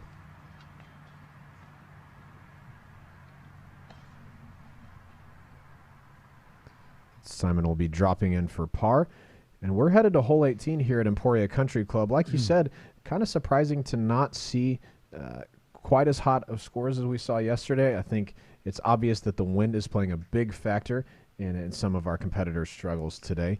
But we have seen a shift atop the leaderboard with Drew Gibson holding the outright lead at 17 under par Eagle McMahon just one stroke back after that crazy eagle throw-in, and then who knows what the ruling should have been on the island. Ultimately, you know what it should have been is what the group decided, because they're the judge of that hole.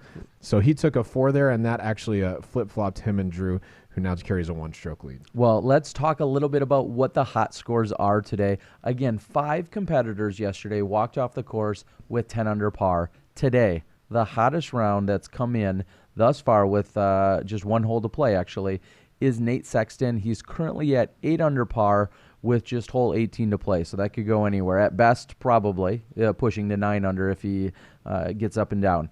Drew Gibson's score of 7 under par, Colton Montgomery and Miles Seaborn, all the next hottest scores at 7 under par for this round. AJ Risley 6 under, along with Eagle McMahon and Kevin Jones, again 6 under pars. So not nearly the hot scores that we saw yesterday. I feel like the scoring conditions are just as good, and we're going to check in with the women and Rebecca Cox on hole number 15, and we'll take a look at the women's scores overall in a moment as well. And Rebecca's putt is high and right and settles deep of the basket.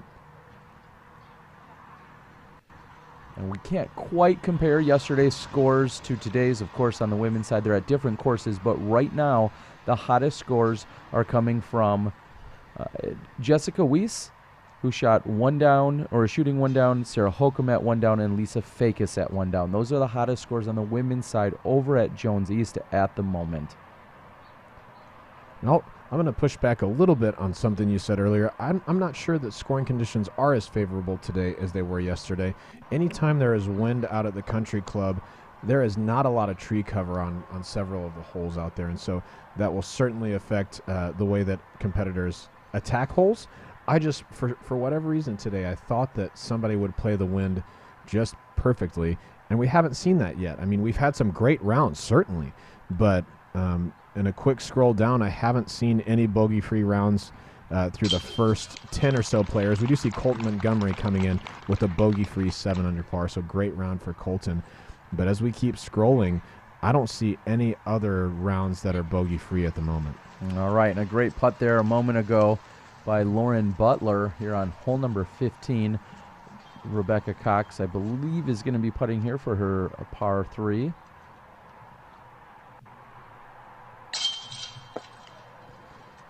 And she's unable to convert. It looks like Rebecca is likely frustrated with the way that the tail end of her round has gone here. And Paige Pierce converts for her birdie on hole 15. That'll be a nice reprieve after missing a putt there on hole 14. And here's Lisa for par, and she's in.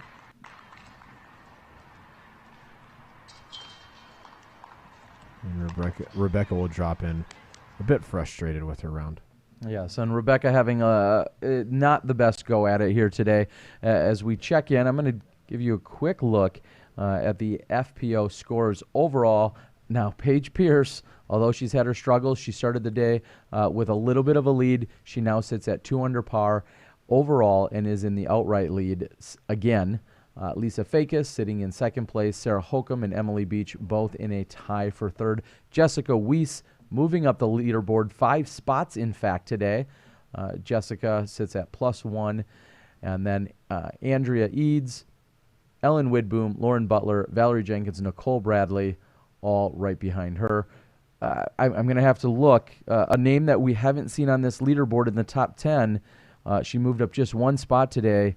One of the most winning women in disc golf, Katrina Allen, who's just, unfortunately, her struggles have continued. She shot a +5 yesterday and what looks like a +7 today. So we're going to catch up now with our second card on the men's side as our chase card is throwing their approach shots on hole 18.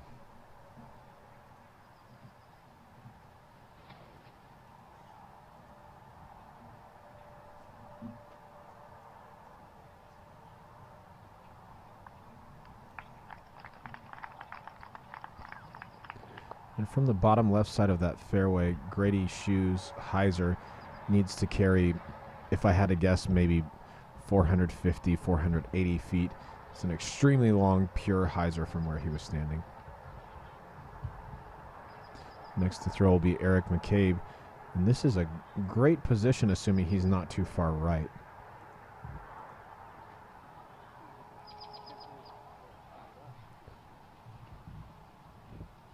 Eric's disc looks to be tracking at the basket, so he'll likely have a look at birdie 3. Eric currently sitting at +4 for this round. As he's had only 2 birdies. He carded birdies on both 6 and 7. Yesterday he said he let both 17 and 18 slip away from him for the birdies. We'll see if he can finish strong here on 18 today. But currently Eric McCabe sits at +4. He's dropped 13 spots to tie for 19th with Isaac McDonald and Paul Ulibarri. This is Paul Macbeth.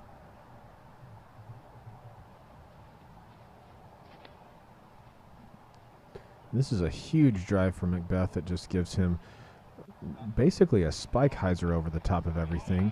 The green slopes from left to right down toward OB on the right side, so there's always a chance of a rollaway if the disc kind of just catches edge wrong.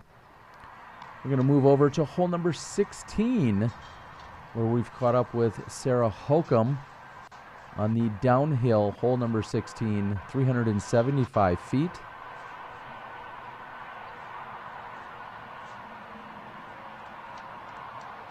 Sarah Holcomb having one of the hottest rounds in the FPO field here today.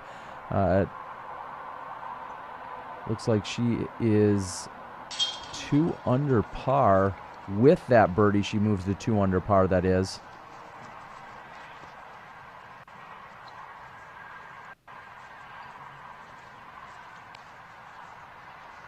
And here's Andrea Eads, who will be tapping out on hole 16. She does so successfully, and Andrea finds herself, I believe, a tie for 6th place. Yep, she is now sitting at +3 for the round and +3 overall. And we're back with Drew Gibson on our 18th and final hole of the round. 858 feet, and just a great finishing hole at the Emporia Country Club. I agree. Extremely challenging. Players can just open up off the tee, and that's exactly what Drew has done. This is huge and ends up past the pond on the right side. He'll likely be throwing a hyzer from there.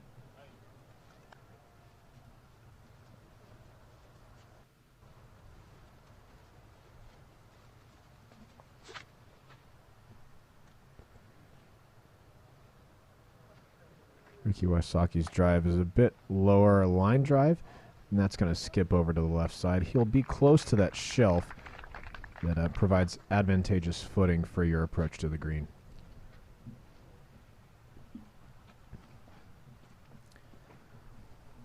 We're currently in 2nd place, Eagle McMahon sitting at 16 under par, 6 down for the round.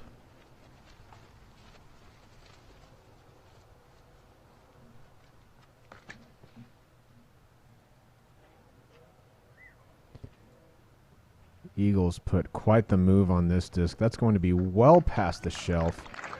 Maybe letting out a bit of frustration after an OB call, or just plain throwing a good golf shot. He's going to be in a great position to attack the green. And Simon, wasting no time, smashes a drive that's riding to the right. He's definitely reached the shelf, and depending on how far right his disc pushed, he should have a pretty clean look at the basket. We're going to move over again to hole number 16 as our competitors walk across the bridge on the MPO side, and watching Rebecca Cox throwing her drive on 16, which plays downhill. However, if you throw it too far, you're going to find the wood line, and that's where you can get into a lot of trouble. Yeah, sometimes there's just pitching out from the wood line. There are not a lot of putts once you penetrate into the woods just a bit. Rebecca Cox, I believe, was the last to throw on that side over there at Jonesy. So we'll take a quick look again at the scores. Paige Pierce, 2 under par. Lisa tied with Sarah Holcomb and Emily. Right now, that looks like that would be your lead card, as they're all at -1. Just a couple strokes behind, or just a single stroke, should I say, behind Pierce. And How competitive is this women's field this weekend? There's been a lot of up and down from the women's field. Yesterday we saw Rebecca Cox in the lead for much of the day, and then Paige Pierce, we didn't get the chance to talk about this on the live coverage, but finished eagle birdie birdie on 16, 17, 18 to jump into a one-stroke lead. And then she's had just some struggles today early in the round, taking a few too many bogeys and not being able to find her putting stroke. On the back nine, she's settled in a bit, shooting 1 under so far through the first 6 holes of the back nine.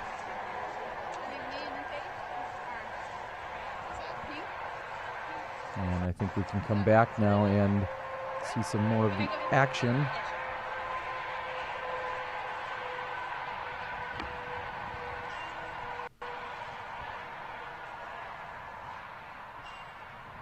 This will be Rebecca's second shot from 50 or 60 feet.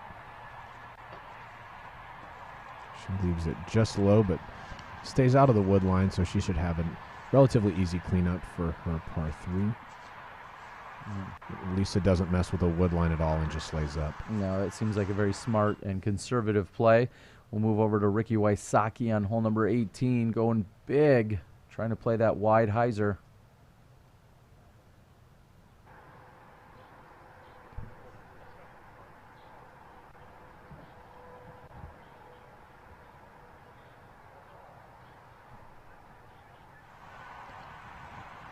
Switch back to the women's side here as we see Paige Pierce narrowly missing her putt to the left. She'll be just shy of the woods line as well, leaving herself 15 or 20 feet for her par.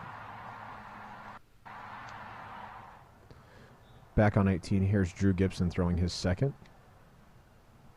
And this is a spike angle all the way.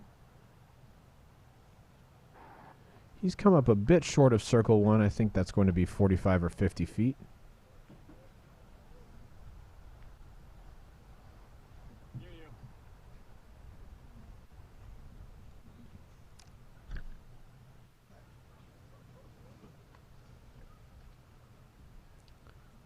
Next to throw will be Simon Lizotte.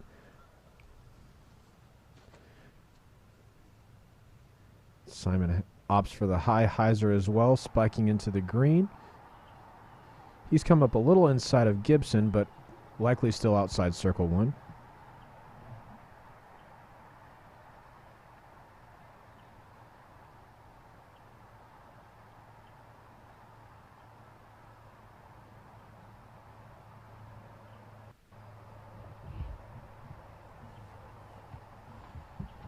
As we're wrapping up on the final hole here, I want to again thank you guys for joining us. We hope and anticipate and expect you to rejoin us tomorrow as we're going to be here for Championship Saturday. We'll again bring you action from both the FPO and MPO side. The women will move over to Peter Pan for their final round as Eagle McMahon is throwing his last long approach here of the round and puts it inside the circle. He'll be looking at a downhill putt. We've seen a great battle take place over on the women's side. We're also seeing a very competitive battle here on the men's side as we're going to take a quick look at the scores. Drew Gibson, 17 under par. Eagle McMahon sits at 16 under par. And Simon Lizotte, Ricky Wysocki right now both at 14 under par. So unless we see one of these gentlemen take a bogey, this will be your lead card for tomorrow. Yeah, and I'm excited to see these guys attack the course again. I think we saw not as clean a rounds as the competitors would have liked to have put up throughout, and so I'm interested in seeing if anyone can pull off something bogey-free or string together just birdie after birdie after birdie. It's entirely possible for these guys. We've seen them do it before. We've seen Ricky do it out here at Worlds. We saw Drew do it most of the day yesterday. So I'm excited to see these guys play again. We see Ricky pitch up to maybe 10 feet past the basket, so he'll likely take a par here.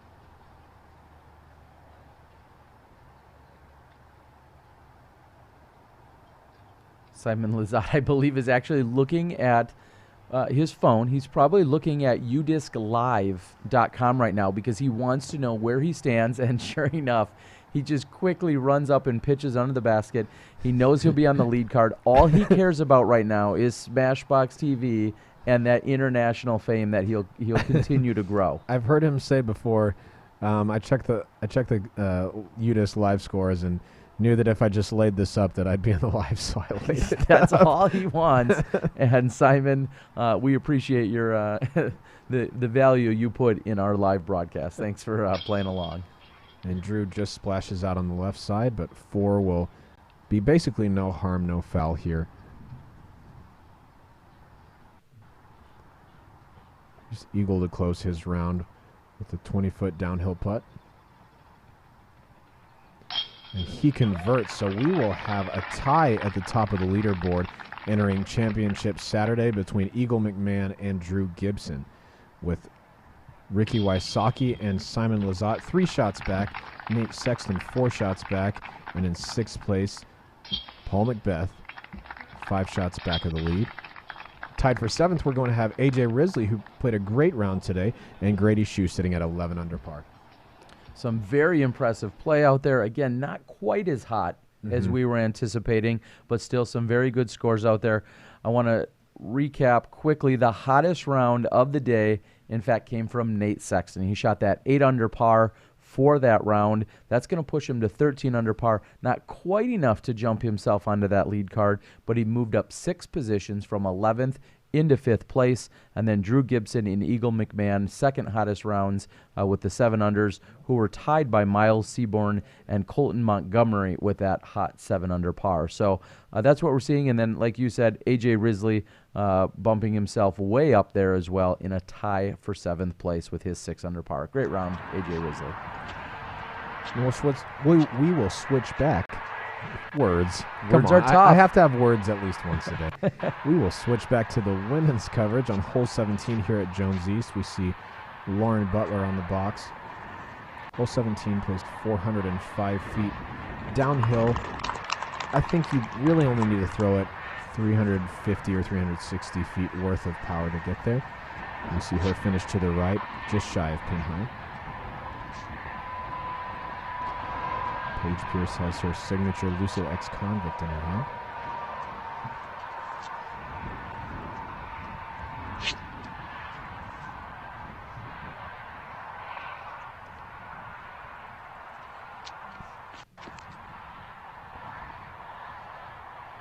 Paige's drive is moving right, just needs to finish left a bit. And it's done exactly that. That will likely be inside circle 1, putting for 2.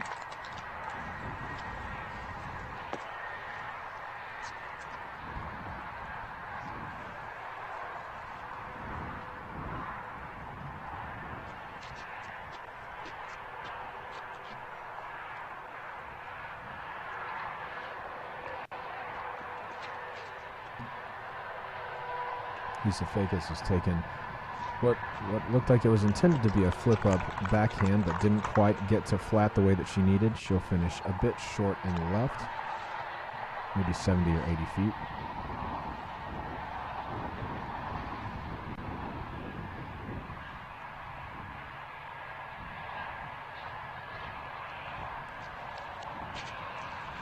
Last on the tee is Rebecca Cox. Looks like she didn't quite commit to the angle that she needed, and she's finished left of the basket. Wow, very interesting to see on the men's side of things. I think we're going to be hearing from Drew Gibson possibly. Okay. I believe Steve Hill from the PDGA is going to be getting a quick interview with him as we close out the day. We're also watching the action take place on hole number 17. You just saw all of the drives from the women's side. As of right now, we're seeing Emily Beach, and I'm going to go ahead and give you the scores. We're seeing Emily Beach tied now with Paige Pierce, and this just constant jockeying back and forth, so competitive. Arguably one of the most competitive tournaments we've seen Paige Pierce a part of this year thus far. She seems to run away with things and has been very dominant, but right now Emily Beach giving her a great run as she's tied with her at 2 under par. Lisa Fakis right there, Sarah Holcomb right there, Jessica Weiss right there. Just very, very competitive. And I know I keep saying that, but it's exciting to see. The women's side, everyone's bringing it this weekend, and we love seeing it. Absolutely. And some weeks we have not too much parity in the women's field, right? We've got a few competitors that distance themselves from the rest. and shoot several strokes better than the rest of the field. But right now we've got a dogfight in the women's field, and so I'm really excited to see how this round closes out and then finish the action tomorrow at Peter Pan Park. Lots of birdies available at Peter Pan, but also several trouble spots with out of bounds. Rebecca with a smooth forehand approach to the basket. I believe that was a harp, and she's put it inside 10 feet.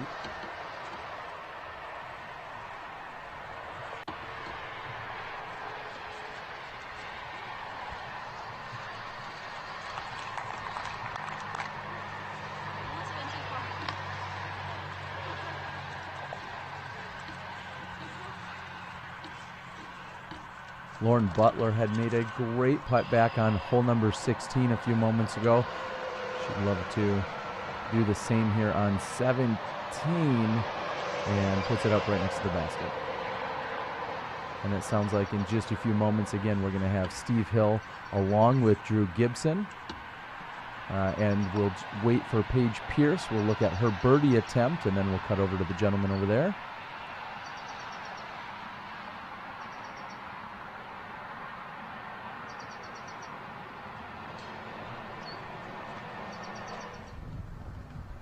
All right, we're here with Drew Gibson. Drew, you're tied for the lead after a 7-under par round today. You kind of had a front row seat to the roller coaster ride. How did you handle a lot of the emotional swings out there on the course today? We all had them. I think at one point we all were playing pretty good, making good putts, and then at one point we all absolutely couldn't do anything. So it was kind of like, it was weird. It's one thing when someone's having a roller coaster and you're not riding it at all. You're like just standing there like, oh, wow. But it's one thing when you like ride it with them and then you get off and they ride it. It's just like, we had a really good group today. Like everyone was a good sport, and I mean, no one got upset. No one, it was fun out there still, even though we all had our moments of craziness, I guess you could say. Speaking of your moments, end of the front nine, couple OBs, cleaned it up on the back. What did you really feel like helped you flip the switch? I don't know. I only threw out of bounds once the whole first round, and I threw out of bounds twice in a row. So I was like, all right, like let's just keep it going. Like no one's playing that good. It's windy. Like you just finish strong, you'll probably be in the lead or right there. And I ended up being right. But I just told myself like, you're fine. Like sometimes I'll panic and be like, oh, I got to really do something. And I was just like, listen, you just get a few more birdies. It's windy out. People are going to mess up. The island hole is coming, all that stuff. I was like, just keep playing solid like you have been. Keep throwing good shots, and it worked out. Speaking of the island hole, take me back to that situation on 16 and the group decision about Eagle's Lie. What was your thinking in that situation? I thought he was out. Ricky thought he was out. Simon thought he was safe, and Eagle didn't really know what was going on. So I showed Eagle why I thought he was out. I said, look, there's water here. I believe you're out. But if you want to tell me how you're not out, I'll be happy to call you safe. Like if you want to show me where you might be in bounds, you're safe, dude. Like I'm not trying out here to mess with you. Like I want you to play your best. Like I'm not trying to, oh, this and that. Like so he looked at it and I walked away for a second and I came back and they said he called himself out of bounds. It just sucks that we have to be out there like policing each other in a situation like that where, I mean, there's only one round left. It's the 16th hole. I'm already on the green for birdie. So it's like, I don't want to be like, oh, you're out, because that's not me. I don't want to be screwing someone like that. So that's why I was like, hey, man, I think you're out, but if you guys can come to a different conclusion, I agree with you. But this looks out to me. It just is it's rough to be in that situation. He just threw it in from Ego from 400 feet, and then, that happens. It's just like, it puts all of us in a weird situation. Definitely. What's the outlook for you tomorrow? Trying to same thing. Take this one home. I'm going to do the same thing I've been doing. Just try to keep it. I mean, today and yesterday I've thrown a lot of really far drives right in the middle of the fairway, giving me easy upshots. So I'm going to try to keep that game plan. It's a little aggressive probably, but, I mean, it's worked so far, I guess you could say. So I'm going to kind of just stick to that and just try to make more putts tomorrow. I had a few, really hard headwind putts, but I made, one or two, pretty good putts. So kind of evened out there. But, I'm just going to try to keep doing what I've been doing, and it seems to be working out. Well, thanks for your time, Drew. Again, that was Drew Gibson. We're here at the Dynamic Disc Classical and Open. We'll send it back to you guys in the studio. And welcome back. Thank you so much to Steve Hill of the PDGA out here getting an interview with Drew Gibson. Again, to be fair, I didn't hear anything that was said there, but I'm guessing the conversation was very much spirited around the OB call, probably on hole 16. Mm-hmm. I would put money or on that. non-OB call? Yeah, I'd put money on that. All right. Well, thank you, Drew, again for joining us. We're really excited. We're also going to give you the final hole here of the MPO coverage today as they're wrapping up at Jones House. The FPO final hole at Jones East. That's right. What do you say? Words. Words. Words. Words are tough. Well, it's been a long day, but we do appreciate everyone that has been with us today. I don't want to pat ourselves too hard on the back, but I think we really, we recovered well from yesterday's double bogey or single bogey we took. It's been nice to have, good cell signal, and commentating from the booth is something new for us that we've been trying out. I like the freedom that it affords us, and it allows us to be able to cover the women's round live as well. Yes. So I've enjoyed this a lot. I like getting to see all the different perspectives, and excited to see the women finish out here. We are, and this is Lauren Butler on the tee on hole number 18. Hole 18, a little bit different look from what I've seen on this hole in the past. Looks like they're playing to a modified pin placement from years past. That's right. This is a shorter basket. Hole 18 in the past has played to a longer par 4 placement across the parking lot. This does have an OB line on the left side. It kind of pinches down a bit toward the basket. It's maybe, I don't know, from the basket to the OB line, 50 feet or 60, somewhere in that range.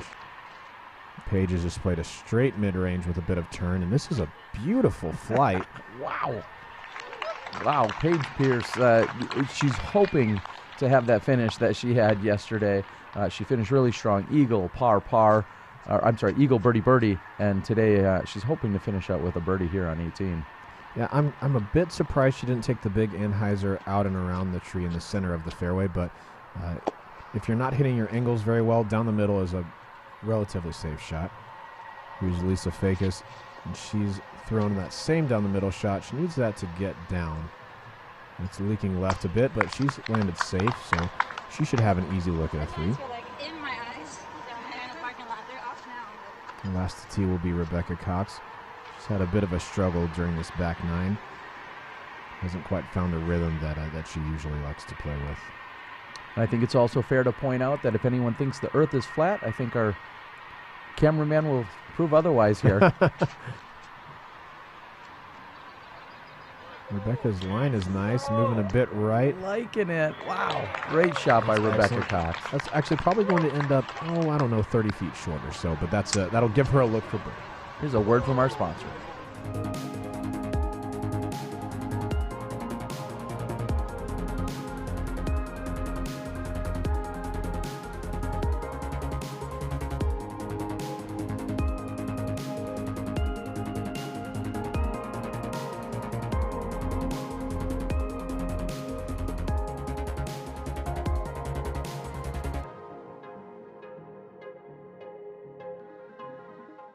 If you love your Escape and ever find yourself needing a little bit more overstability, the Getaway is the disc for you. Releasing this week at the Glassblown Open, the Getaway is the newest stable to overstable fairway driver in the Dynamic Discs lineup. With a feel in the hand very similar to that of the Escape, the much more overstable flight path will offer you different shot varieties without having to change your grip or the feel of the disc. The numbers on the Getaway are a speed 9, glide of 5, turn of -0.5, and a fade of 3. So you get the stability from the Convict, but the glide of the Escape.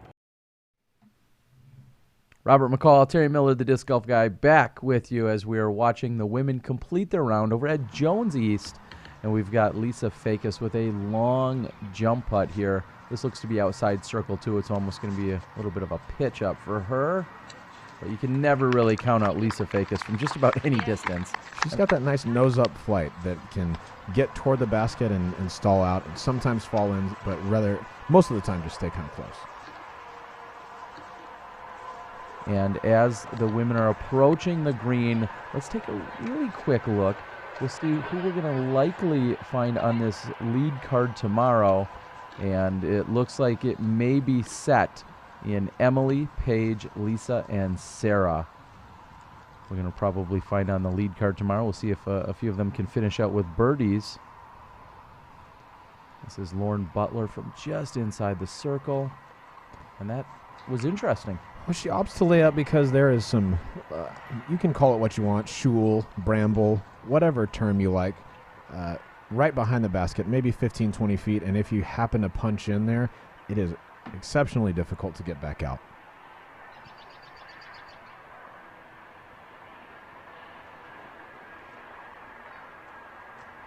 And Rebecca's putt seemed like she wasn't happy with it out of her hand.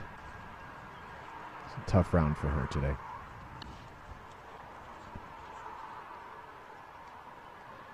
This is a park job by Paige Pierce. Good finish to her round that will give her the outright lead going into tomorrow's round. One may not have guessed it after seeing the struggles that she had through 7 holes today. She did not have a par. Then she picked up 5 pars in a row, but finished 3 birdies in the last 6 holes, along with a single bogey. And Rebecca just wants to clean up and move on out of Jones East.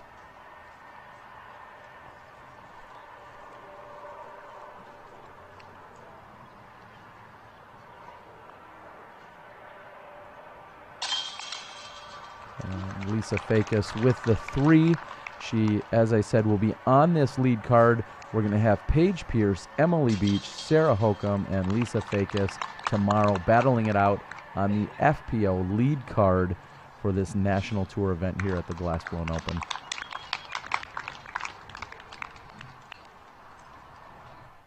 And Robert, it's been a great day. Yes, sir. Thank you so much. What did we see out there that was maybe of a surprise to yourself out at the Emporia Country Club? I guess just fewer bogey-free rounds.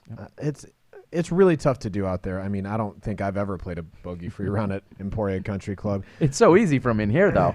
From in here, I can say I would have just thrown it safe right there and made all my putts and shot 18 under. No, I think we've seen more people struggle uncharacteristically at Emporia Country Club over the last couple of days.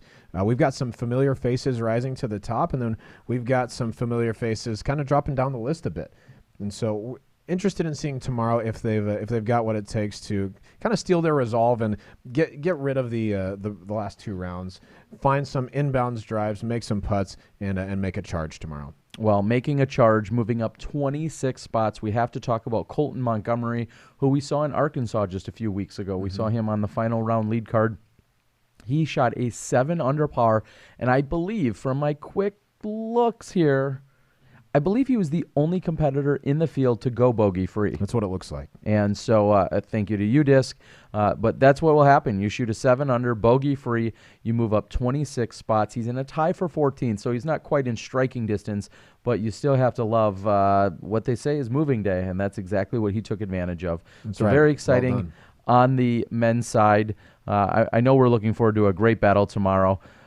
Let me do a final sort just to be to confirm. We've got Eagle McMahon, Drew Gibson, Simon Lizotte, Ricky Wysocki, the same 4 that we saw today.